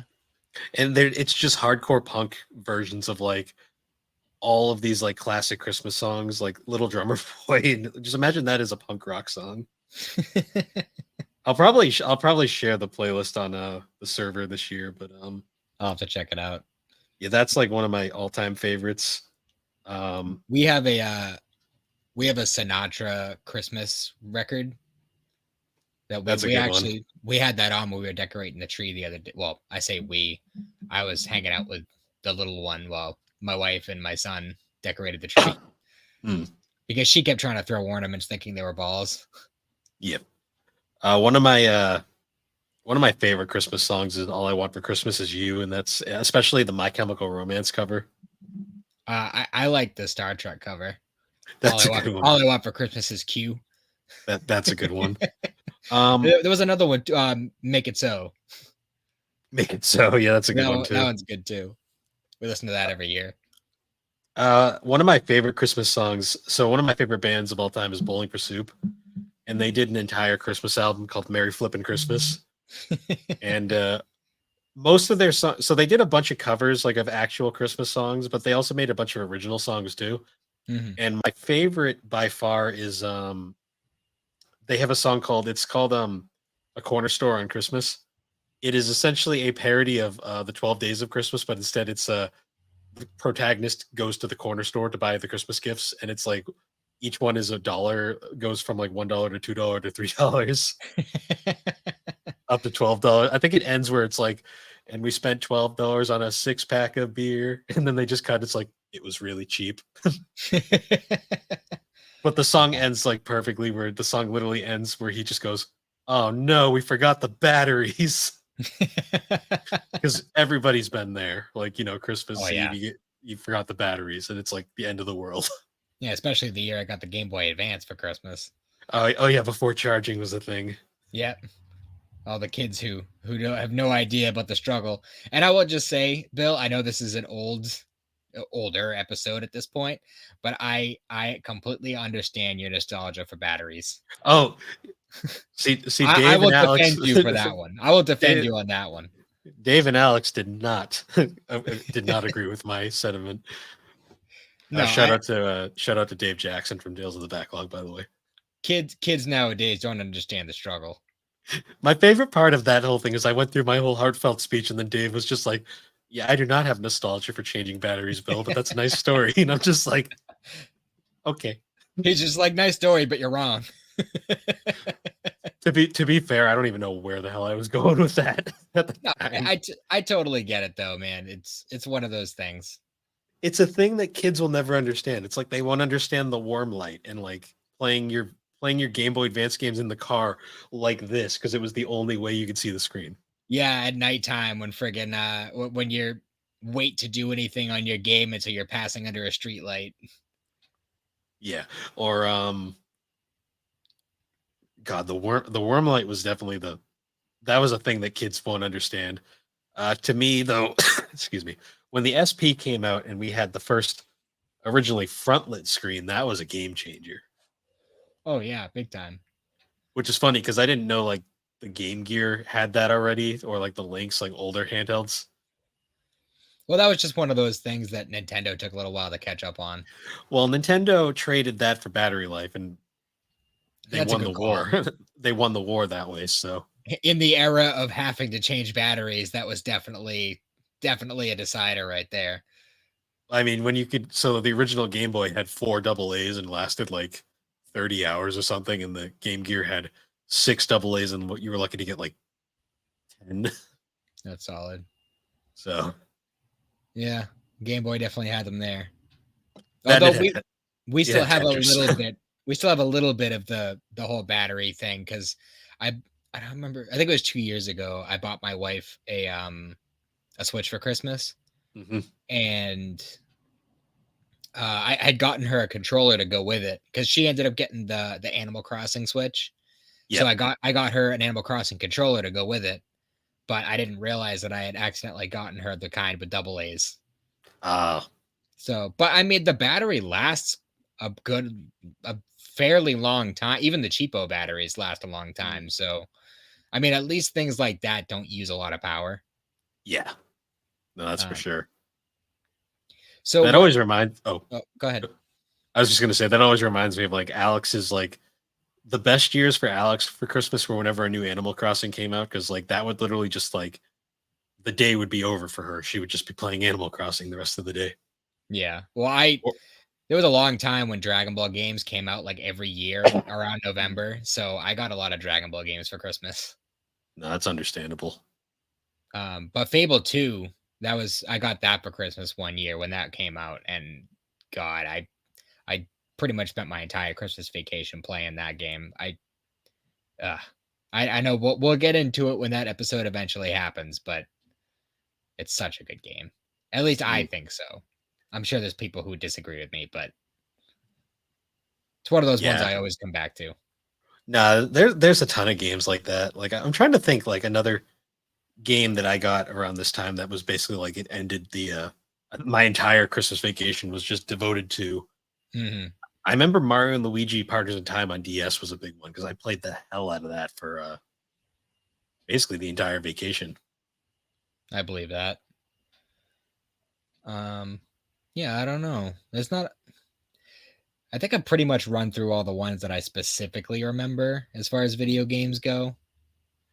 I know there's probably plenty of other ones. I think I got a Wii for Christmas one year too, but I remember when lived.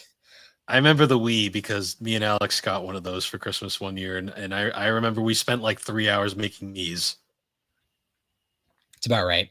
And then playing Wii Sports and flailing around. I will say that's one thing about the Switch that bothers me a little bit is there's no Mii's. I mean, there are, but not really.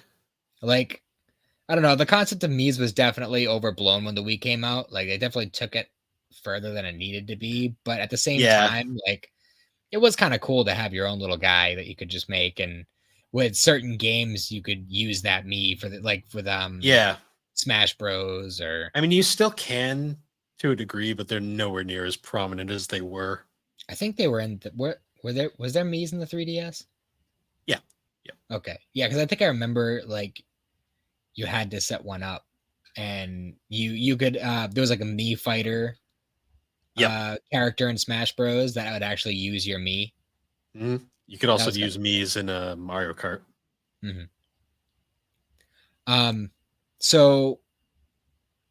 So we've gone through like a lot of the major ones we remember receiving for Christmas. Is there any specific gift that stands out of like a really special gift that you've given someone for Christmas? I had a few. Like I remember one year I got my mom a set of ornaments. Like this was the first year I had money, so like I went like all out. I remember I got her a set of like Christmas tree ornaments that like symbolized like every member of the family plus the cats. That one I remember hitting off very well. Alex has always been kind of easier because it would usually be like the new Pokemon came out or something. Like that would be her present. Excuse me. The ornaments was definitely the big one. I'm trying to think of one I got my dad. My dad's harder because he kind of hates everything, but I know that struggle. Usually I'd get him like something music related, and he'd be usually okay with that. Yeah. Well, at this point, I've given 2 Switches for Christmas. I got one for my son one year, and then I think a year or two later, I got one for my wife. But this year, I think is like the biggest gift I've ever given anyone. It's the trip that I'm taking Xander on, which I'm really excited for. Just over 2 weeks, and I can tell him it's gonna be exciting. Cindy has like this whole big reveal planned. Oh, nice. Oh, actually, I thought of the one for my dad. I got him a custom-made wooden sign for his business the first year they were open. That was a nice one. It literally showed up like a day before Christmas too. For my dad, I think there's only a couple of times that I really remember like giving him something that he seemed like genuinely excited about. I got him like a big encyclopedia of guns because he was a gun head when I was a kid. You know, like super redneck, always wearing camo, Yeah. going hunting and fishing all the time, listening to country, you know the kind. Yep. But I got him like this big encyclopedia of guns that he liked a lot, and I also at one point got him the "You Know If You're a Redneck" book. Oh, the Jeff Foxworthy one. Yeah, because I Yeah. remember he used to listen to like there was that little quartet of comedians. It was like Jeff Yeah. Foxworthy, Ron Larry the White, Cable Guy, Larry the Billing Cable Guy. Bull, and Ron White. Yep. Yeah. So he used to watch those a lot, those guys a lot, like the stand-ups and stuff. So I got him the redneck book. My stepdad is a lot harder to shop for. Actually, my mom and my stepdad are both really hard to shop for because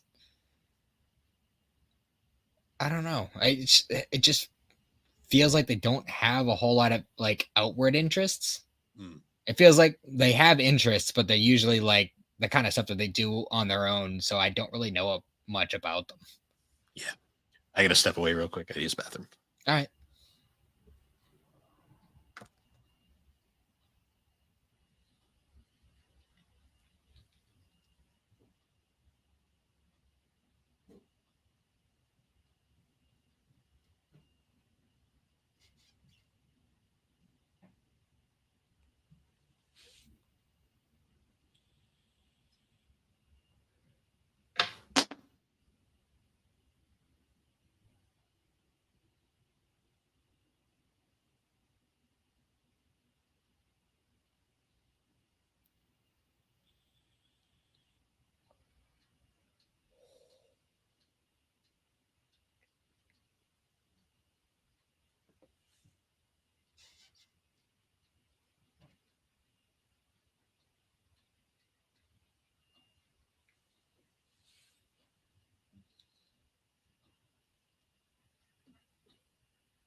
Sorry about that. No worries. So yeah, it's I don't know. A lot of my family is kind of hard to shop for. Yeah. See, the thing is, it's like, honestly, I've kind of reached the point like where I get it now because like I was always infamously like the pain in the ass to get for, like especially growing up because my mom's always like, "What do you want for Christmas?" And I'm like, Especially like once you have like income and you can get whatever you want, it's like it's harder to like answer. So like the more you grow up, the more you kind of look into like what you actually need, not so much what you want. Yeah, I understand that. I think the most excited I've ever seen my wife about any gift she's gotten for Christmas was a slotted spoon. Because we had just moved into our first place, the apartment. And obviously there was a lot of like kitchen utensils and stuff that we didn't have yet. So she was like pumped that Oh she yeah. got that. I think that year I got a copy of it was a first edition of Eyes of the Dragon by Stephen King, which is his like fantasy book. It's a fun book. See, I like the presents where like you can tell they actually thought about it and actually like cared.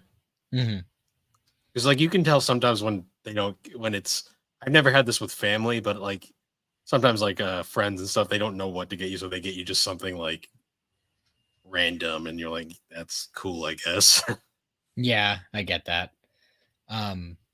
See, I'm super easy to shop. Like if somebody comes up and says, "Hey, what do you want for Christmas?" There's always a book I want. And books aren't generally very expensive unless you're looking for something super specific and rare. So like you're the manga collector. I want the full set of Berserk leather bound. No kidding. Yeah, no, the worst I'll do is I'll ask for like one of those, Yeah. and that's like, if it's somebody I know who's going to spend a decent amount on me, whether I tell them to or not, Yeah. But generally, like, no matter what book you get, it's going to be like 20, maybe $30 at most if it's like a nice hardcover, but even then, if you're ordering on Amazon, they usually tend to be a little cheaper. Yeah. And they show up like a day later and it's nice. Yeah. But yeah, aside from that, I think mostly just the big trip is what I'm mostly excited about. I can't think of anything else in particular that like really stands out. for gifts that I've given, and I know like I put thought into a lot of the ones from back then, but like I say, it's so hard to shop for my family. Yeah, it's one of those things where it's kind of like you really start to understand the concept of like it's the thought that counts more the older you get. Mm-hmm, for sure. Um, so you and Alex, when you guys were growing up, obviously, when you're a kid and it's Christmas morning, you're up hours before your parents, no matter who Yep. you are. Um, did you guys have like a routine or something that you guys would do to kill time, waiting until the allowed time to wake up your parents? Um. So it wasn't really. So it was harder because like we were upstairs and like there wasn't really a place we could hang out during that period of time because the rooms were separated and everything. Hmm. I would usually just so Alex was always up first because she would get up super early and try to wake everyone up. Hmm. Um, See, I had a horrible insomniac problem Christmas Eve where I like wouldn't be able to sleep and then I'd sleep in later than usual. So I'd usually sleep through the waiting period. Oh, Um, okay. on the rare times I did wake up, I'd usually just play like Game Boy or something or handheld, one of my game handhelds or something. I gotcha. See, I had like the double insomniac thing where it'd take me forever to fall asleep, and then I'd still be up at like 4 o'clock in the morning. Hmm. But I I was like so impatient. Like I was allowed to do like my stalking and stuff before I could wake them up, and that was cool. It'd be like little chocolates and stuff, and like a couple little fun doodads to mess with. But Hmm. I was like super impatient about it. Like I'd be so antsy to get to it that like I couldn't gather up enough focus to play a game or like watch a movie or something. So my kind of Christmas tradition while I waited was I would watch Tom and Jerry because they were short episodes and didn't require a lot of attention. Yeah. So for a long time every year I would just watch Tom and Jerry until the time came. And of course, like it was that whatever time it was that year on the dot, I'd be up there knocking on the door. See, the real game changer was the when smartphones were introduced, and then we just like browse the internet until it. Yeah, well, by the time I got a smartphone, I was long past the whole up at 4 o'clock in the morning thing for True. Christmas. Very true. I mean, I eventually we had computers and I could just go on the internet and browse. I play The Sims a lot. That was a big thing I do to kill time. Yeah. Um, but yeah, that was mainly what I remember because I didn't really have anyone with me. Because I don't know if like did you and Alex ever do anything together while you were waiting or Not really, because I'd usually still be asleep. yeah, fair enough. She'd be the one that would wake me up. What's weird is there was actually one year where we had to wake Xander up for Christmas morning. Sometimes that happens because like you stay up all night and then you sleep in. It's crazy to me. Well, it's one of those things where like what most kids like they'll when they hear it's time for bed on Christmas Eve, they go straight to bed because it's like they cannot wait for the next day to start. Mm. So and Xander is one of those kids. So it was so like weird that he wasn't already like we woke up at like 8 o'clock. Actually, no. Cindy had woken up super early. I slept a little bit longer, but she woke me up. Was like, "Hey, Xander's not awake yet. Let's go get him up." Like, it was funny. Sometimes it works out like that. Um, did your family have any embarrassing Christmas morning videos, like old camcorder videos? There's a few, but they're so old that like I don't even know if they still have them. To be honest, I'd have to ask. I know my mom still has some. They're mostly of my little brother, but I know that there's a few of me that aren't Christmas that I wouldn't care to show people. Oh, But there's definitely embarrassing home videos. The Christmas ones really weren't that embarrassing, mostly because we were so young at the time that it was like it's they're more just like natural, I guess you'd say. I gotcha. I know my mom's got one. It was a big year for my little brother Nick because he got one of those. I don't know if you remember like the old train tables with like all the wooden tracks and stuff. And Yep. it was like Thomas the Tank Engine and all these other different things. And he got one of those for Christmas. It was like one of the big ones, the nice ones. Um, in that same year, he also got a Dora the Explorer kitchen set. It was like one of like, the big with like the stove and all that. And he was like, I don't know, 3 or 4, and he was pumped. Like he saw the train set and like was like thundering down the stairs. He was like, "Oh, tweens!" Like, and then he saw the Dora thing and got all excited about that. And he hates when I bring that up because he's turning 21 in a couple months. So I think. Yeah, go ahead. I think one of the biggest disappointments for me ever, not the gift, just the reality of growing up was I had got one because I was big into racing and cars at the time. I got one of those like pedal cart things, like push cart things. Mm-hmm. And I fit in it Christmas morning, but by the time the spring came around, I had hit my growth spurt. I no longer fit in it by the time I could actually use it. Oh man, that was a bummer. That is a bummer. Yeah, that sucks. It's just funny shit like that where it's like you grow up and you're like, oh, the disappointment of puberty. Yeah, that'll happen though. I think I got a bike one year. I can't remember if that was Christmas. See, that's the problem is I can never remember if I get things for Christmas or my birthday. Christmas is always the bigger one though. Like my mom didn't spend a ton on my birthday, but I mean she was also a single mom for half of my childhood, so yeah, it was kind of hard for her to do a lot. That's understandable. So if you're gonna go big on one of them, you're gonna go big on Christmas. Have you and your family ever gone anywhere for Christmas? Not in the time that I can remember. Maybe when we were really young and like our cousins were still somewhat around our ages. I think when we were talking to my mom's side of the family, still maybe. Mm-hmm. But it hasn't been years. Like we've always been just the four of us kind of situation. Yeah, that's understandable. We took one trip out of state. We went to Florida one year for Christmas, and by this point I was already an adult, but like my little siblings were still at that prime age. And I got to tell you, it's really weird having Christmas somewhere warm. You know what the weirdest thing was? It was the same temperature in Florida as it was in Massachusetts that year. Yeah, that it's fucking Mass is weird sometimes. Yeah. It was really bizarre, but it doesn't feel like Christmas when you're not somewhere where it's cold. I don't know. I mean, and like I say, it was the same temperature at both spots, so it's not even like it was not even like it was that cold at home, but it just didn't feel Christmassy. I always remember like being super disappointed when like it didn't snow on Christmas, and then like I grow up now and I hate the snow, so I'm always like, didn't snow on Christmas? Good. You see, I'm at that weird age where like I don't want to deal with the snow, but like I want the experience of White Christmas for my kids.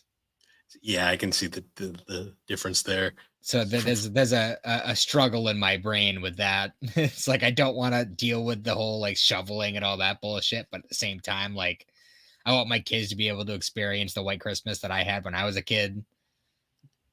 Yep. See me, I'm just a winter hating grouch, so I understand that. I'm not huge into the cold. Especially because like I'm dreading the year where it snows on Christmas morning and we have to drive up. Yeah, that's understandable. Well, I mean, I guess on those years you could always, I mean, assuming the timing works out, you could always go up like like Christmas Eve or something, try to beat the storm. We'd have to plan it out. It's one of those things where I'm just kind of like, it's going to happen someday, but actually it's actually kind of hard to say because we haven't really had a big winter in a long time. Yeah, it has. It's been a hot minute. Yeah, because I don't even remember the last time I went sledding. I do, but only because Xander almost got decapitated. It was the my old elementary school has a couple big hills that we always used to go sledding on when I was a kid, and that was like when we had the day where we were like, all right, we're gonna go take Xander sledding. That was the first place that came to mind. So we went there, and um apparently a few years beforehand, somebody decided to drive their truck onto the soccer field and do a bunch of donuts. Yep. And like tore it all up. So they had put a bunch of like little wooden fences about the height of like a guardrail. Mm-hmm. Um, Excuse and me. he was going down, like he had some good speed going down that hill, and it was one of those weird things where the hill kind of, he was going straight and then it veered like real quick, and he was heading straight to the fence, and he was having a blast. He was laughing, blah blah blah, and like Cindy saw it a mile away and like yelled, "Sander, Sander!" And he like stops, he looks forward, and he leans back, and he just goes shoot right under it. Yeah. It's like real close. Yeah, there's some of those sledding hills are pretty treacherous. Yeah. Like some of the ones I went on as a kid, I think about now, I'm like, those probably could have killed somebody. No kidding.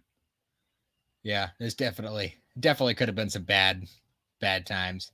See, when I was a kid, they didn't bother with any of that fence shit. No. Also, there was like no sense of safety whatsoever. You just, it's like, yeah, it looks good. And then you hit a rock and you fly through the air. It was always great. Yeah, and you know what the funny thing is, he wasn't even on the big hill. He was on the medium hill. Yeah, that was a good time. Being a kid was different because you had no responsibilities. Yeah. Now You you're ever an adult and you just think of everything. did you ever go out in the snow so long that like when you came back in, your hands felt like they were on fire? Yeah, they get so cold that they're hot. Yeah, and then you like, yeah, I don't know about you, but like whenever I'd be outside playing in the snow for a long period of time, like hours, they'd always make me take a warm shower when I came back in, and that was like torture. Oh yeah.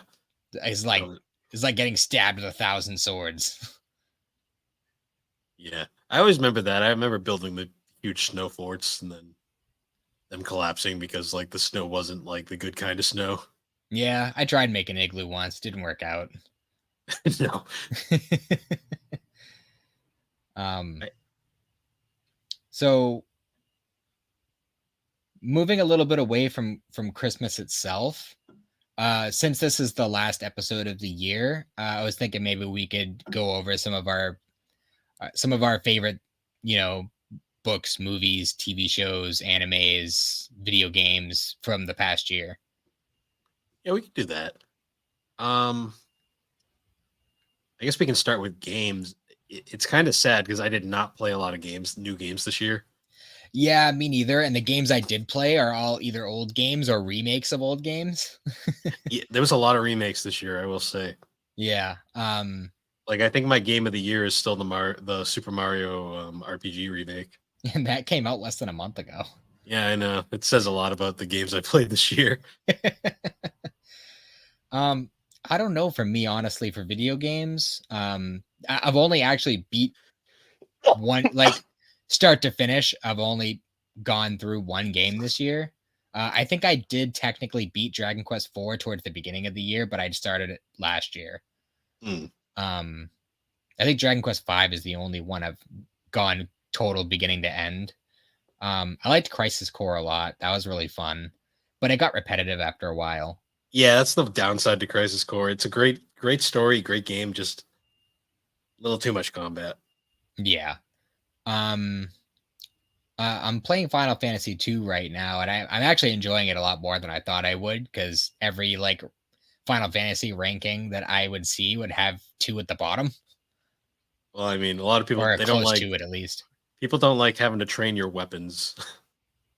Yeah, well, I mean, it's better than having to fucking grind to get money every time you get to a new town to get a better weapon. True. Um, I'm actually like loaded in Final Fantasy 2 right now. I have like yeah. 200,000 gold.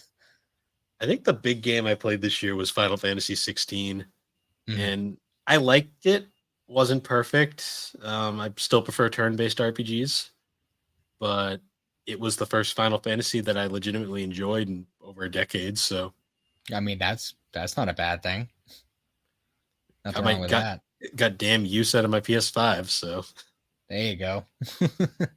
other than that, though, really not a lot. I played Persona 4 again this year. This is my first playthrough I've done where I actually got use Ultimate Persona, so that was cool.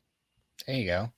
I've been on and off with Monster Hunters throughout the year, depending on who I'm hanging out with, really, and whether or not the people I'm with feel up to playing it. There was a point where I was playing online, just like working on my own character, but my wife and my son both have it. So every now and then, all three of us will get together and do some hunts. But I mean, that's one of those games that I come back to periodically anyway. Yeah. It's one of those never-ending games, you know? Yeah, it's I get the appeal. It's just one of those games I've never been able to get into. Yeah, it takes a lot of like there's a learning curve for sure with Monster Hunters. They're great multitasking games where if like say you're watching something in the background, you can play Monster Hunter and not have to like focus on the plot. Well, that's the cool thing about Monster Hunter is there really isn't a plot. Like Exactly. Yeah. there is a quote unquote story mode, but really it's just there's a monster over here. You should go fight it. Yeah, that's partially why I can't really get into them. Is just I can't without the heavy plot. It's just that I get bored. That's fair, but that's part of the reason why I'm kind of in and out of it. And like when I first got into Monster Hunters, I was playing 4 Ultimate on the 3DS, and you know, this is before I was married and had kids and stuff, so I had like nothing but time. I must have sunk 600 hours into that game easy, and I still wasn't even at the top tier. Yeah. Like I think I was still like one level below that, and then there's still like all the event stuff that is like doesn't really have a ranking, but is like super hard.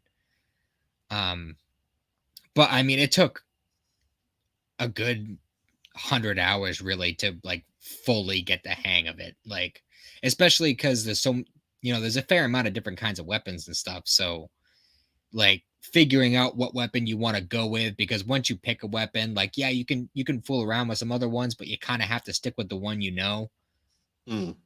otherwise you'll spend 60 hours trying to get used to another weapon. So it's one of those games like you kind of have to commit to it, and like even Rise, the one on Switch, even that one I have over 200 hours on, and like I'm not that far. I'm not that far at all. I tried to get into that one. Like there was a point where a bunch of guys in the podcast community were doing like Monster Hunter Rise sessions. I just could not get into it. I must not have been around it, or it must have been a different Discord or something. Yeah, it was its own Discord server for a while. That server doesn't exist anymore now. I think they're dispersed otherwhere, but I tried to rally some troops early in the year on your Discord, but nobody took the bait. Yeah. Unfortunately, our Discord's not active enough to like really get anything going, but I made people post things most days. It's just usually kind of like not like super in depth. Like whenever I pop over to a Novel Consoles Discord, like the people who are on that one are like super active and like there every day. Yeah, they've been around longer though, and they're a pretty tight knit community. Yeah, we're still the GNC server just hasn't been around that long. Well, I mean, it's been around for a while, but it hasn't been open to the public for a long time. So yeah, I mean, you, me, and Alex have been in it for a long time. Yeah, back when it was a testing ground. Yeah. But yeah, I don't know what I would say. I did really enjoy Dragon Quest V, but it took me so long to beat that, like, and it's not even that it was bad. It's just that I think at that point I was just oversaturated on Dragon Quest. JRPGs. Oh, yeah, in general, because I pretty much gone like Dragon Quest 3, 4, and 5 like consecutively. See, that's a tough one because 3, 4, and 5 are all so good, especially they are. I loved every single one of those games. It's just JRPGs just have that kind of um a lot of the same way that Crisis Core is, where it's very repetitive. Yeah. And it's fine if you have like something on in the background, like if you're watching something on TV and you're just mashing A to get through the battles and stuff and grinding and all that. But especially when it's an older game and you kind of have to do a lot of Googling to figure out what the hell you're doing, Yeah. No. you know? I know that Um, feeling. I mean, if I had to pick a game, I guess I would say Dragon Quest V, just because that's the game I definitely spent the most time on this year. No, that's fair. Um, but Going in. most of the games I've played have been games I've played before. So Yeah. Honestly, I played more 3DO games this year than anything. At the time of this video, 3DO should be back. Hopefully. It should be, I think, right? We're supposed to record the next episode next week. Well, at the time of this recording, we'll be recording the comeback next week. So Okay, so it might be coming out shortly after this one, then, depending. no, it'll definitely be before this because I believe it'll be coming out the day after we record it. So Oh, okay, well, fair enough. yeah, so we're gonna be doing another horror game in December. It's gonna be great. That's always fun. So let's see. I guess anime next, maybe. That's probably the one where I've stretched my wings a little bit more on, because I've watched a lot of animes that I haven't seen this year. Yeah, the Fight Club was really a turning point for a lot of people. It was. It really like made me realize like how limited my viewership of anime has been. See, my favorite part about the Fight Club, looking back at it, was there was not a lot of crossover between all 5 of our lists, 6 of our lists. I think. Yeah, 6 of our lists. I think the biggest ones were JoJo and Attack on Titan. Yeah, Attack on Titan. I was gonna say JoJo and Hunter x Hunter. That's true. Yeah, because they had a couple Hunter x Hunters. Because Hunter x Hunter was the first one that I watched after we did that episode. And I enjoyed that show a lot. I'm honestly surprised that more is made, but I'm surprised you never saw that before, considering how big of a Yu Yu Hakusho fan you are. Yeah, well, I mean, I knew it existed and I'd always heard good things about it, but like, I've always been very apprehensive about new animes. True. Even like my buddy had to get me drunk to get me to start Full Metal. True. So, and it's not even that I didn't trust it, because if out of all my friends, at least at that time, that I would take recommendations from, it was definitely him. And even then, like, he still had to get me drunk before I was like, yeah, fuck it, put it on. Yeah, like, because I still gotta watch all of Hunter x Hunter. I've only seen the first 5 episodes at this point. Mm-hmm. It's one of those things where it's like, I'm gonna watch it, I just don't know when, because Rurouni Kenshin is my big one right now. Yeah. And then I gotta watch Attack on Titan. I really need to force myself to sit down and watch that. Once you start it, it won't be a force, trust me. I know, it's more just like I have so many other shows, like, because I'm watching Jujutsu Kaisen right now. I'm watching Spy Family. Yeah. See, the thing is, I've watched so many this year that it's hard for me to really quantify what's ones I like the best. Yeah, I know, because there's been so many this year.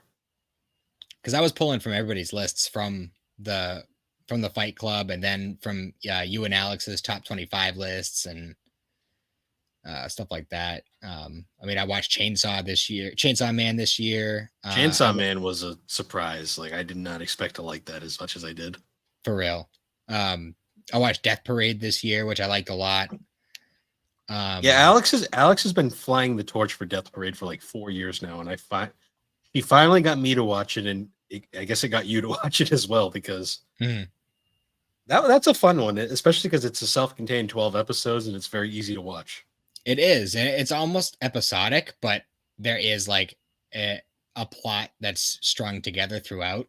The fucking reveal at the end is fucking heartbreaking. I still say to this day. Extremely. And like also like it's just something about like the mystery of it all because there's so many unanswered questions, but like Oh, you the don't feel mood. unsatisfied by the end. Oh yeah, the ending is incredibly satisfying. Um, the mood whiplash between episodes though is crazy. Like the first episode really draws you in with like the couple that like cheated on each other, but then died in the car accident. Yeah, that was really bizarre. That was definitely a catch for sure. It But hooked then, me in. but then like it plays with your expectations because then the second episode has the couple that like you think there's going to be some dark shit, but then at the end they're just like, can we just have one more like one day like together? Yeah. And it's like, oh, that's sweet. And then they both go to heaven, and you're like, oh, that's nice. Yeah, it's really interesting.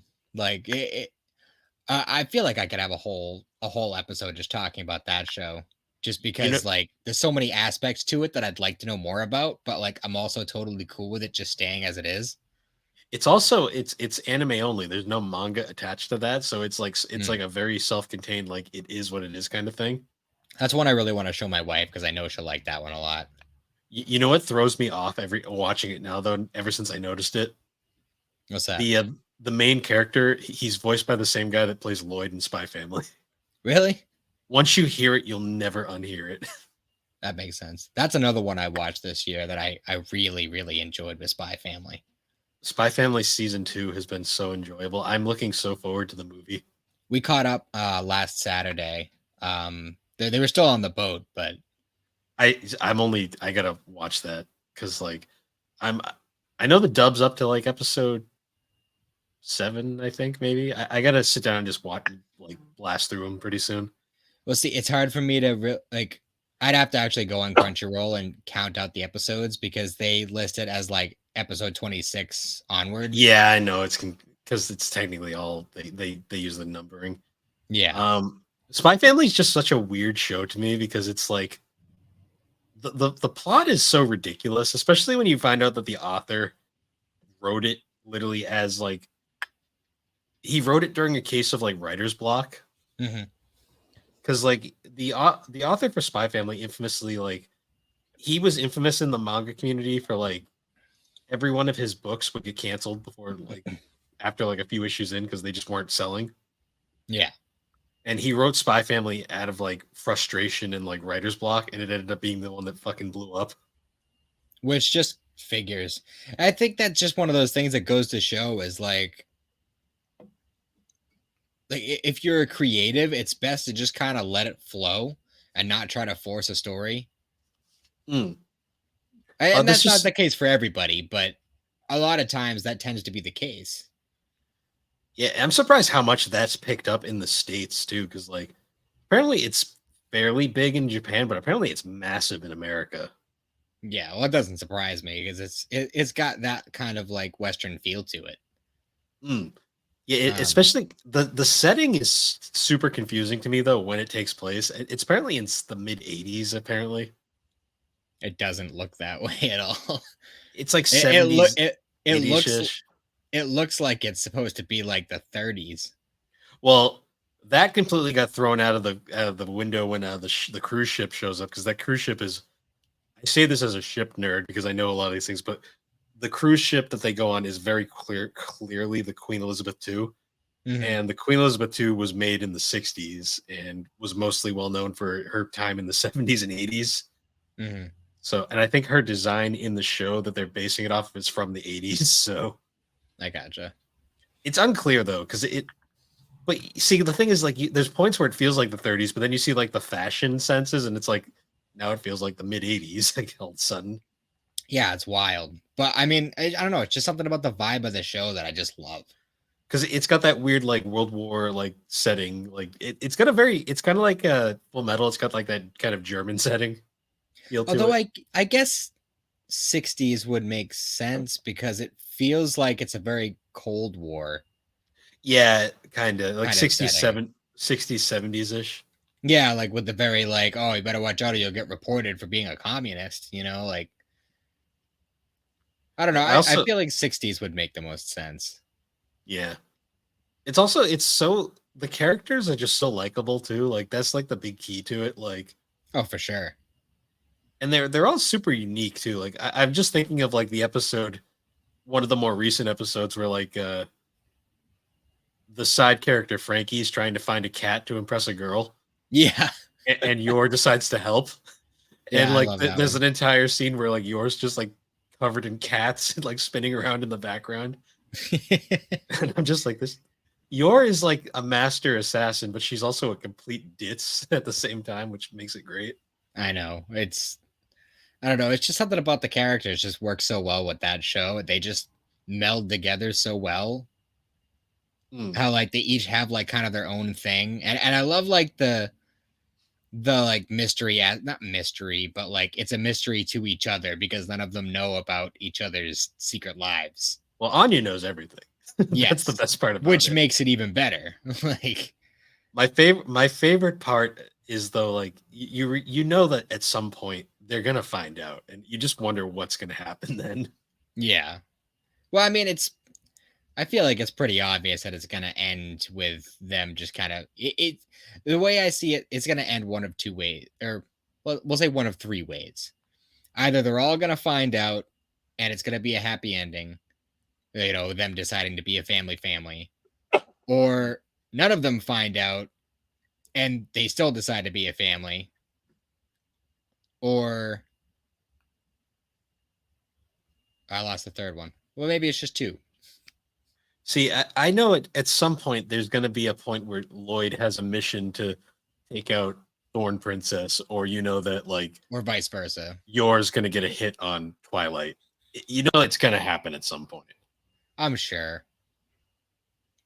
There's so many quotes in that show though that I just fucking love. Like my favorite quote ever is when they're throwing that little like fake party for Anya to get her mood up for the school, and Mhm. Yor gets drunk for the first time. You get the classic scene where Anya's like, "This is Daddy. He's a powerful spy, and this is Mama. She's whatever."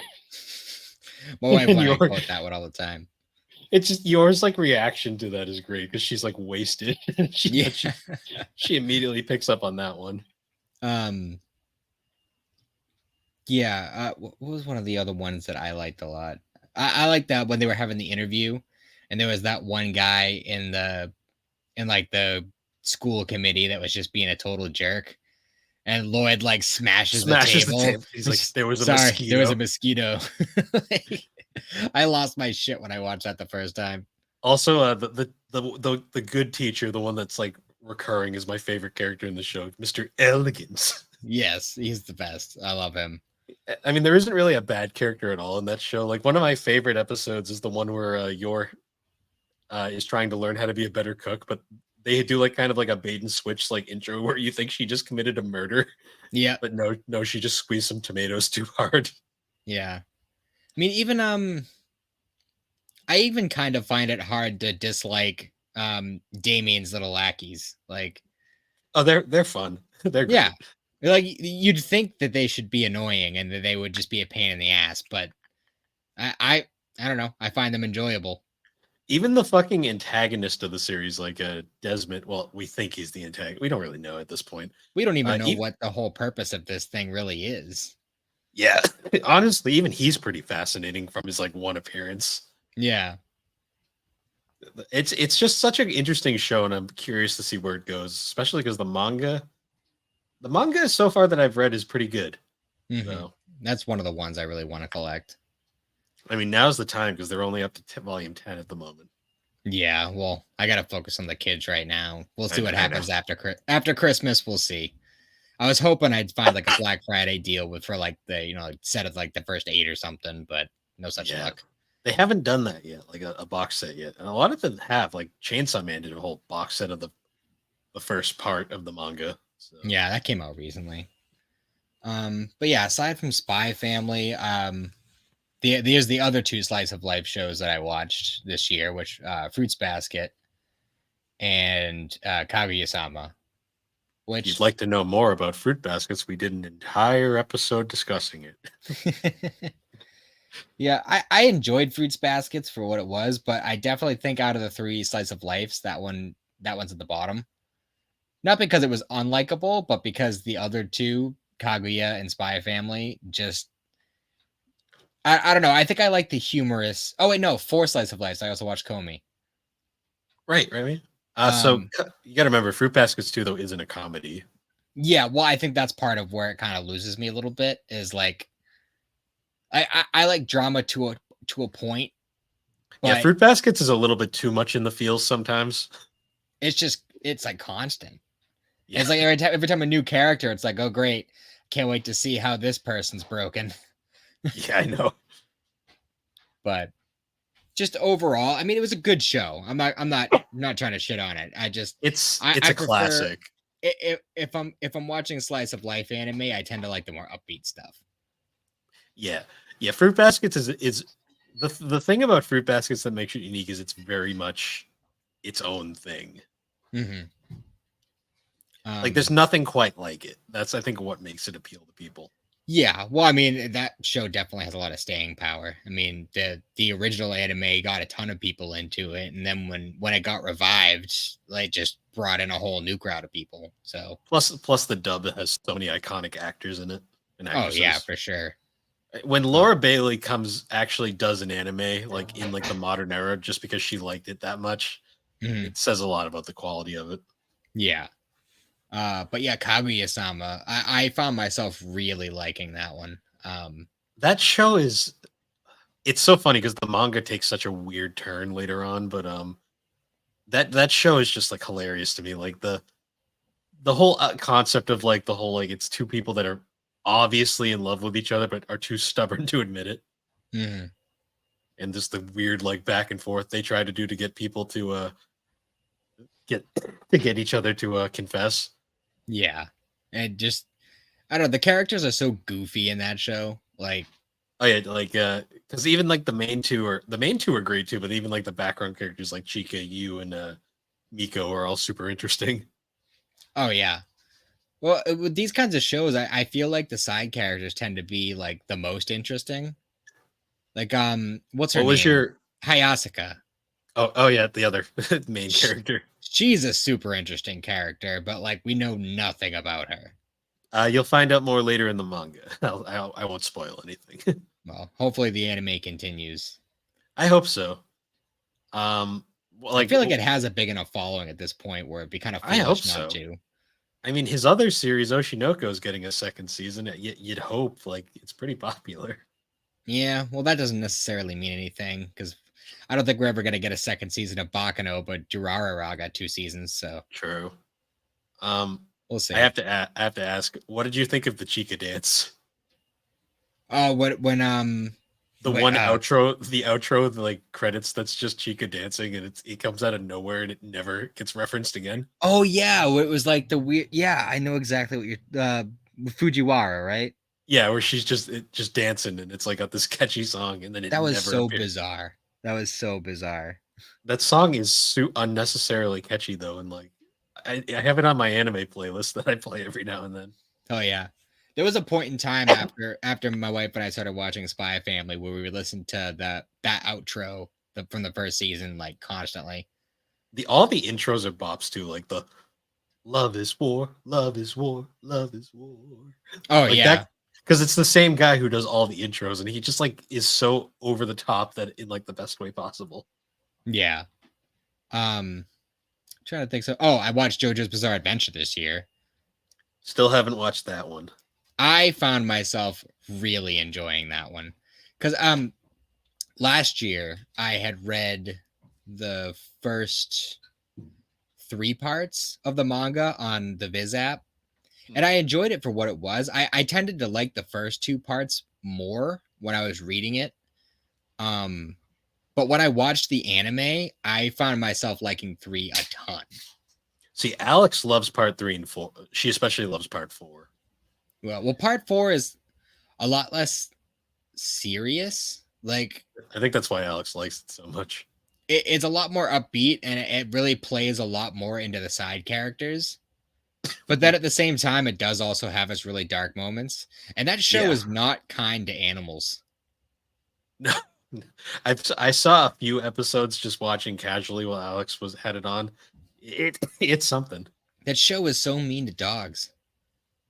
Mm. Like I couldn't even begin to count how many dogs get killed in brutal ways in that show. It's rough. It's rough, man. But Yeah. overall, like it has that like high actiony, like over the top anime style, but Mm. the comedy is definitely on point. And the memes, oh man, the memes. There's so many I memes. I still love the freaking outro music for all the JoJo's. Like parts 1 and 2 had Roundabout for years. Like Yep. um the one that had a Walk Like an Egyptian. I swear to God, every time that song comes up, I think of Alex now. Yeah, that was part 3, and then I don't remember the name of the song from part 4. Um, I couldn't even begin to try and I know you'd know the song if you heard it. Yeah. I can't remember what it's See, called. one of these days I'm gonna watch JoJo's, and then we're gonna do a full on JoJo's retrospective. I'm But totally up for that I'm because I pretty sure there's. actually I was gonna say I'm pretty sure there's other members of the Fight Club who were also up for that eventually. we could probably just have a whole another Fight Club episode just about JoJo. Probably at least a couple people from it. Yeah. I mean, I know One Piece is gonna be basically you, Jared, and Alex just going off while I sit in the background going, "Yep." It's about right. Well, it'll be a nice little role reversal with you and Alex. Yeah, honestly. I mean, eventually we're gonna do an Inuyasha retrospective at some point too. I'm waiting on Rick said he wants to join for that one, but he's gonna rewatch the series. So I also have to rewatch the series, but I would like to jump in on that. hmm. Um, I'm trying to think what else I watched this year. Bless you. No worries. At this point, it just happens. Yeah, 'tis the season. You said you liked Comey too. That's Mhm. that one I love, but I'm kind of disappointed because it doesn't sound like it's getting a season 2. That's a bummer. I don't know. Like the cast of characters in that show was so ridiculous. The worst part about Comey right now is the fact that, unlike a lot of series, Comey didn't get an anime until pretty late into its run. Mm-hmm. Because, like, I'm pretty sure the series was already in like the 20 volume range when the anime came out. But Wow. so I mean, it's not like they have to worry about running out of material anytime soon. No But kidding. I just don't think it did well enough because Netflix. But Yeah. Well. I love that series because it's so super surreal. Oh, for real. It Like is. it's a I love the idea of like it's a high school where everybody has a quirk. Yeah. And but the irony is that the main character is so average that's kind of his quirk. Yeah. Well, I mean, his special talent is that he can read the room. Yeah. I love the episode where they're doing the maid cafe and he's in drag and his sister shows up and she just goes bye and just leaves immediately. Doesn't he just continue to wear it after the fact? Oh yeah. Yeah. It's a running gag in the manga. Oh, jeez. But yeah, There's an entire there's an entire subplot in the manga. This is a minor spoiler, but it's not a huge one. There's an entire subplot where like his mom and sister think he's gay. Oh, really? Yeah, and then when he finally gets with Comey, they're like, "What?" Like with her? I mean, I kind of figured that's coming. Oh, it's obvious from like, well, it's funny because there's a so the anime literally ends right when it gets good when the series gets good, but there's like Yeah. a whole love triangle arc that goes on for a while, and it's like, see, the series unfortunately has kind of hit a weird like the going into the manga, it's hit kind of this weird like wall now where like they're already together, so like that plot is done, Mm-hmm. but she still's trying to get her 100 friends, so it's everyone's kind of like, just get on with it. Yeah. I get that. Yeah, especially because the author's kind of dragging it out now, and it's like, eh.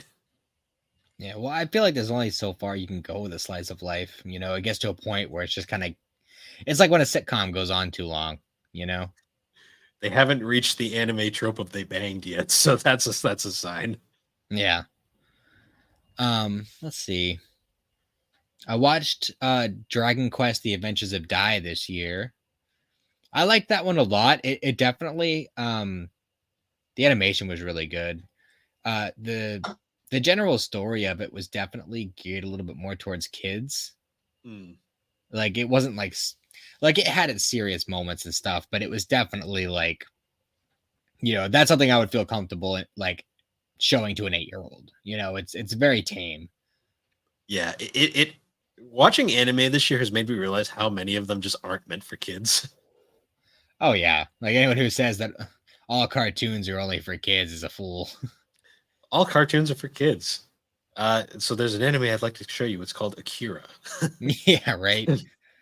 Well, there's another anime that I watched this year called Parasite, which would disagree. That's one that Alex always recommends that I really need to watch. It's a fun show. I've heard it's really good. I just don't have time to watch it. Yeah. Well, I mean, luckily it's not very long. I think it's only like 24 episodes total, and then it's done. So that's a Sentai dub too, like one of Sentai's more well-known dubs. Oh, no kidding. Trying to think, what else have I watched this year? How far did you get into Slime? How many seasons are there? 2. Then I believe I'm caught up then. Okay. Did you watch Slime Diaries, which is like the spin-off? No, I did not. Okay. It's mostly just like slice of life anyways, but that's one I watched technically last year. I watched some of it this year. That I really enjoyed that one though. So what about you? Are there any in particular from like anime swaps or anything like, or just ones that you happen to watch that you liked a lot? From anime swaps, Alex got me to watch Dorohedoro. That was a very interesting one. It's interesting because like the anime is only 12 episodes. It's another case of like it got one season and then it's kind of just stopped, and like there's apparently a lot more manga after. I like that one a lot. It's not enough for me to collect the manga or anything, but enough that I wouldn't be upset if it got a second season. It's one of the few CGI animes that I really liked. I watched that one. Oshinoko I really liked. That's the Aka Akasaka. He's the author of Kaguya-sama. That's his second series. I like that one a lot too. That one gets very dark very fast. Yeah. Other than that, like Chainsaw Man was a big one. Chainsaw Man just shocked me how that's one of those ones that truly lives up to the hype. Yeah, for sure. I was surprised how much I ended up liking that one. Yeah, and especially because like the anime ends, like I say this a lot, but it ends right when it gets good. So I can't wait to the second season for that one. And the funny thing about Chainsaw Man is I was hearing about how good it is like a year before the anime came out. Yeah, because the manga was like super big. Oh. I forgot that he could see me. I was looking all pissed off and shit. Just kidding. I'm pretty sure yours is in the bedroom. Yeah, it's upstairs in my room. All right. Sorry about that. No worries. We are still recording, by the way. Oh, my bad. Hi, Cindy. Bill says hi. Hi. I tried to be discreet. It's not my fault you have video evidence. Sorry about that. So where was I? We were saying Chainsaw Man, how good it ended up being. Oh yes, that's right. Yeah, I was hearing about that for like a year before the anime even came out. From because the manga was huge. Oh yeah, I like I said, I've been hearing about it for a long time. So like when the anime came out, and I was hearing how good it was, I was like, all right, I gotta check it out at this point. Like, but yeah, I'm trying to think. I think I might have listed all the big ones that I've watched this year. I watched all the Ghibli films. That was probably my other big anime thing I did this year. Oh, you watched all of them? Yeah, well, we watched all the ones that Miyazaki directed. Okay. We went all the way from Nausicaa up to Wind Rises. Mm-hmm. And I have to say, it was an experience. Fair enough. If you'd like to learn more, we did an entire episode on it over on GNC.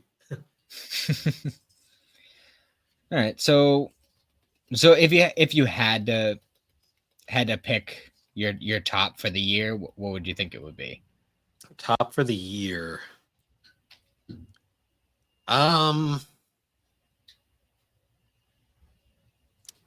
That's hard.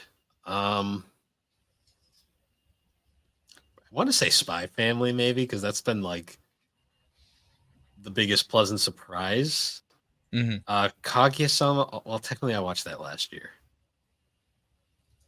Well, you can split it like best slice of life and then best battle anime, I guess. Well, I guess typical shonen, probably Chainsaw Man was the big one this year. Slice of life, probably Spy Family. Fair enough. I'd say probably the same for slice of life, although it might be tied with Kaguya. I think I like the general vibe and aesthetic of Spy Family more, but Kaguya just, it's so fucking funny. Kaguya hits, the narrator alone makes that show. Yeah. As far as like battle anime and stuff, part of me feels like I should say Chainsaw, but I think the real answer is JoJo. I think in terms of like, well, first of all, there's plenty of it. So, and because each season was kind of its own soft reset with a whole new cast of characters and different powers and stuff, like I never found myself bored watching JoJo. Yeah. Which is saying something. Another one for me I'd probably throw up there is Jujutsu Kaisen. I like that one a lot. I only watched the first season and only just the one time. And I kind of whipped through it in just a couple days. Yeah, we watched it pretty quick. It definitely stuck with me though. Yeah, I liked the movie a lot. That was really good. Yeah, Zero was really good. The Black Clover movie that came out this year was really good too. I haven't checked that one out yet. The series as a whole. It's like Naruto but with wizards. It's kind of good. It's pretty good. Well, I heard I read somewhere at one point that it was loosely based on Harry Potter. Sort of, maybe. Or that it was inspired by, rather. I'm not a big Harry Potter guy, so I don't know for sure, but it's got that kind of vibe to it. Yeah. But yeah. I guess going into books now and manga. I'm trying to think. Because I know you don't read a ton of novels. Not a lot. I have a few here and there. I've read quite a few this year. Not as many as I think it's Burger Champ. Oh, Burger Champ. Burger Champ's an interesting individual. But for me at least, I've read quite a bit this year. I'm trying to hit 50 by the end of the year. I'm close. I'm sticking to shorter stuff now so I can try to hit it. But that's one of the few things I actually did keep a consistent track on. I have a little notepad on my phone here about the books I've read this year. But if you want to go, talk about your mangas and stuff that you've read. Well, I mean, mangas I've read, it's a little boring because it's a lot of the same. But I read all of Spy Family. I read all of Chainsaw Man.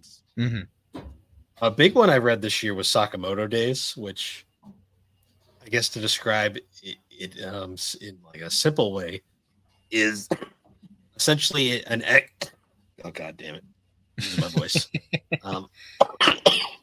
Goddamn colds. It's basically an ex hitman ends up falling in love and getting married, and his one stipulation from his wife is that he no longer can be a hitman.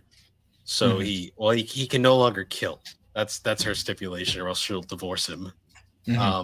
So he instead retires to a humble life owning a convenience store, and the entire manga is essentially based around the wild shenanigans that happen because hitmen are like constantly coming after him, like wanting to like either get him back into the business or take him out. And it's like he has to go out of his way to not kill them but defeat them, and it whole bunch of wacky things happen. It's a very you can tell the author was very inspired by Chainsaw Man in a lot of ways. I gotcha. That one's been pretty fun. Other than that, like I'm rereading Inuyasha right now, like, and Inuyasha is very interesting, like especially just seeing how different it is from the anime itself. I'm reading Kaguya-sama. Kaguya-sama takes some very interesting shifts in direction as after the movie. So yeah, because obviously you can't really do the love is war plot anymore once they're together, so you got to kind of adapt to that. A whole bunch of stuff like that. I've been kind of alternating between stuff. I've been trying to expand my manga palette a bit more. Understandable. Not just focus on shows I've seen the animes of. Yeah, that's fair. There's a few mangas I've read this year that don't have animes. So it's fun for me checking out some of those. Although one of them did have a movie. I read The Girl from the Other Side, which is a manga that we actually started. We got the first volume. I think we went to Anime Boston in 2017. I think it was 2018. I think it was 2018. But we got the first volume there because Cindy just picked one out at random that she thought looked interesting. And we ended up getting the whole set. And I read through all those this year. And that was an interesting story. Yeah, sometimes you'll pick up a manga based just off of the cover. Like there's some goofy ones out there. I love browsing the shelves and you just see some stuff and you're like, what the hell is this? Yeah. I picked up the Persona 4 manga recently as well. I've been meaning to read that. Yeah. And let's see. I did read the Yu Yu Hakusho manga this year, which was cool. I read all of Hellsing. I did that for Halloween this year. Let's see. I read the Diamond Pearl Platinum manga for Pokemon Adventures. And I finished off my chronological read of Stephen King, which I had been going through for like 3 or 4 years. Nice. I managed to get through like 2 decades of his books in the first half of the year. I just kind of like went through all of them rapid fire because at this point it was just like I've been doing it so long that I just kind of want to get through it because I have so many other books I want to read. Yeah, no, I get that. But out of the ones of his that I've read this year, one of which I have already read, but I think it might be my favorite of his books is 11/22/63, which is it's a time travel story about a guy who basically finds a time portal that sends him back to the late 50s, and he ends up living there for 5 years so that he could prevent the Kennedy assassination. Oh, nice. It's a really interesting story, and it doesn't quite live up to the book, but there is a miniseries on Hulu starring James Franco that it is really good. But the book is just it's just great. If I could convince you to read any one Stephen King book, it would be that one for sure. I mean, I've read The Stand a few times. The Stand is a good book too. It's long. That's the only downside to it. And I'd say out of his doorstop novels, it's probably like, if you're looking at it like how much is this holding my attention from beginning to end, I'd say out of his like 4 or 5 doorstop novels, that one's probably the weakest. But he also wrote that when he was young, and it was a big it was a big undertaking that he took on at such a young age too. But overall it's a great book. I like it a lot. I read one of his other doorstop novels this year, Under the Dome. That one was really good. That one kept my attention all the way through, and it's crazy too because it's like it takes place over less than a week, and it's so long, but there's so many different characters that it jumps to. Let's see, out of other books of his that I've read this year, Revival was really good. That was one of those ones that like it kind of takes you through like this guy's whole life from the time that he was like 6 years old until he's like in his 60s. And it's one of those ones that like the ending is such a mind fuck that you just kind of sit there with the book when you finish it and you say, I don't know what to do after this. It's one of those books that kind of makes you question everything in life. Yeah. Yeah, that was I had that with a couple of the Ghibli films because a lot of them ended that kind of way. Yeah, I need to watch more of those. I've only seen like 3 Ghibli films so far. One of which I've seen way too many times because it's my daughter's favorite movie. Oh, which one's that? Ponyo. Oh, Ponyo's good. No, it's a great movie. Don't get me wrong. I tend to find things that I like to find new things in it all the time, but like, you can only watch a movie 200 times. And have X amount of interest in it. I still say to this day, The Wind Rises was the biggest pleasant surprise out of that entire series. I have like a little Ghibli DVD collection that I haven't gone through them, but I mean, I have them. And then I also have Max that has a bunch of them on it too. So I'll get around to them eventually. I've been focusing on series this year. Yeah. Going into other things, I reread a couple comic arcs this year. Like I gotta read them at some point, but I went through like a flash binge recently. Like I was reading the Mark Waid run of Wally West's Tenure as the Flash. It's still probably like my favorite, one of my favorite comic runs of all time. Yeah, I like the Flash. I never got into the comics, but I've watched like the series, like the live action series. That's pretty good. My only dislike of it is I'm not a big Barry Allen fan. That's fair. I mean, everyone has their own personal likes and dislikes for superheroes and stuff. I'm on that minority that thinks Barry Allen was more interesting when he was dead. I mean, that's fair. Because when they brought him back, they gave him most of Wally's like attributes, and it was just kind of felt meh to me. Yeah. Well, I mean, that's part of the thing that I like about the series too. Well, not even just that series, but like that whole universe of series, like Arrow and Legends of Tomorrow and all that, is like they deviate so much from the comic stuff, but while still incorporating comic stuff. Like Batman will never exist in that universe because Arrow got all of his best villains, except for the Joker, right? Obviously. But I mean, to me, excuse me, the best. God damn it, the best.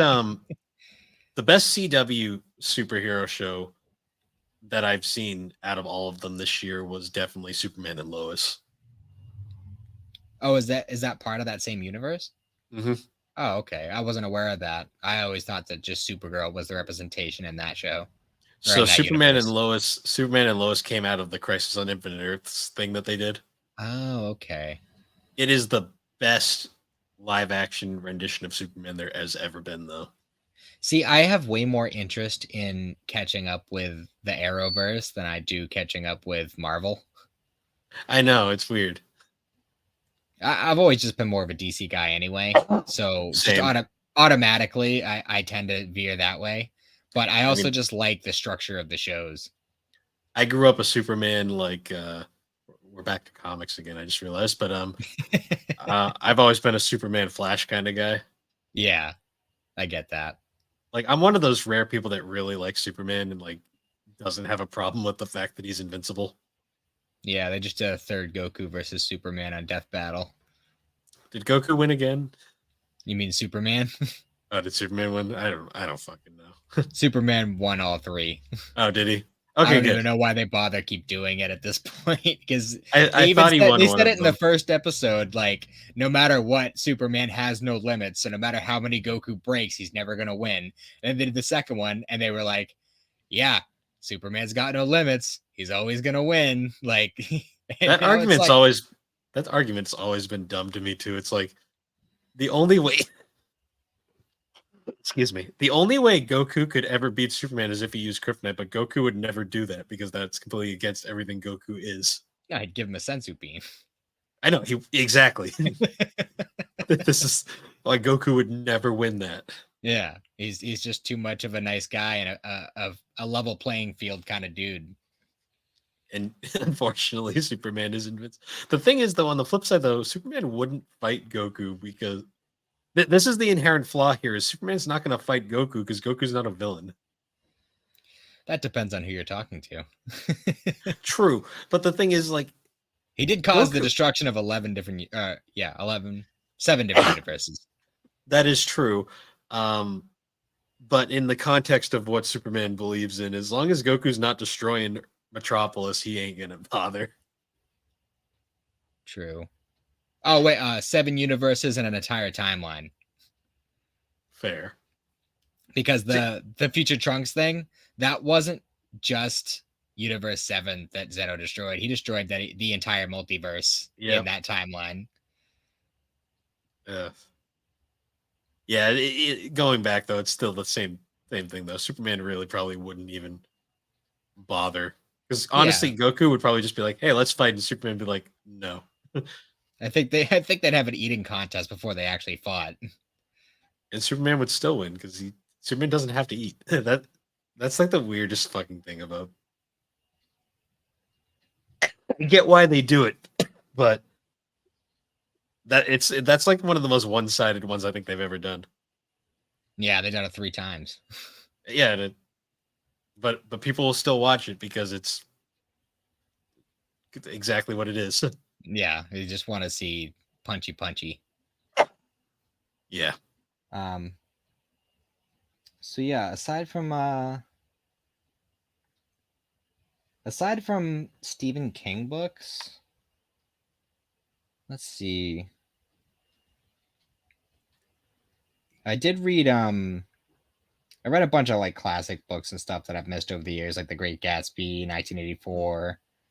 I reread some stuff that I haven't read since high school, like Animal Farm and Lord of the Flies, Of Mice and Men. Nice. And those are all good. Not all of them kept my attention as much as some others, but I enjoyed those. One that I ended up finding that I enjoyed a lot was The Casual Vacancy, which it was the first novel that J.K. Rowling published after Harry Potter. And I didn't even know it existed until I happened to be walking through Savers and I saw it on the shelf. So I it was like $3, so I picked it up and gave it a shot, and I ended up liking it a lot. It reminded me a lot of like Salem's Lot or Needful Things, where it was kind of like one of those the town as a character kind of books. Oh, okay. It was one of those kind of small town like ensemble kind of casts. And there was no supernatural aspect to it at all, but like just the like interspersed drama throughout all the different people in the town was really interesting. And I found myself feeling a lot for a lot of the kid characters. Yeah, no, I can understand that. So that was one that I definitely liked a lot this year. And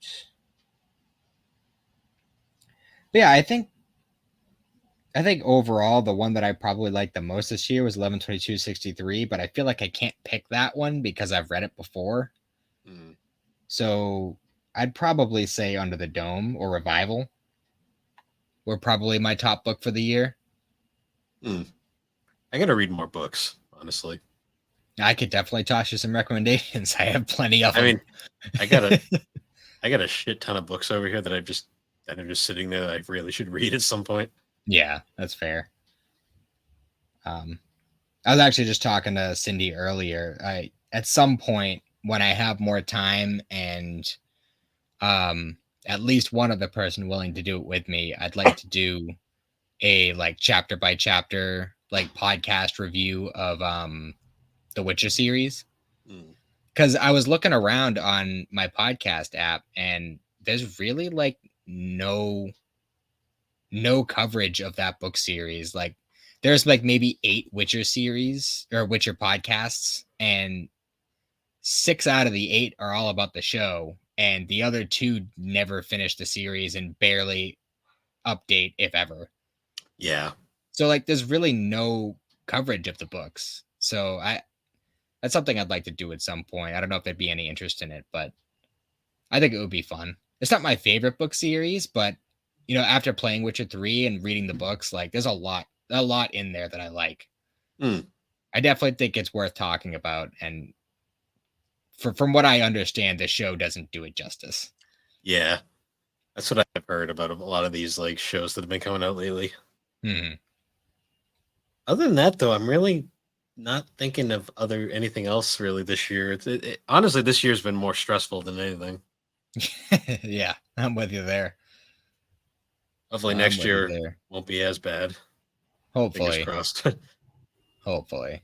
I mean, at this point, like I don't have a shit ton of stuff coming up like that requires a lot of stress and running around. See, the Christmas is like the big tipping point for me every year. And once Christmas passes, it's like a breath of fresh air.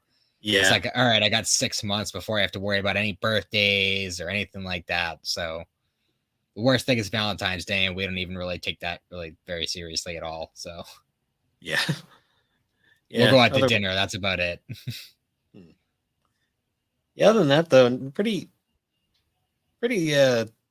much covered everything, honestly. I'd say so. I'm kind of hesitant on talking more animes just because me and Alex might have a project we're working on for the end of the year, but I got more on that later. But yeah, I think that wraps it just about out. I think we got at least almost 3 hours out of this one. Yeah. It makes up for the shorter episode we had last week. Yeah, well, I'm actually surprised. I mean, I was a little bit worried this was going to end up being a shorter one, but it ended up working out. No, I think we got like over an hour and a half out of the Christmas stuff alone. Yeah, so not a bad one to end the year on.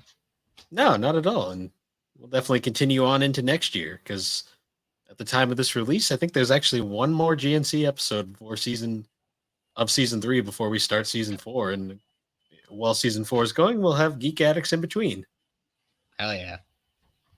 But yeah, so looking forward to 2024.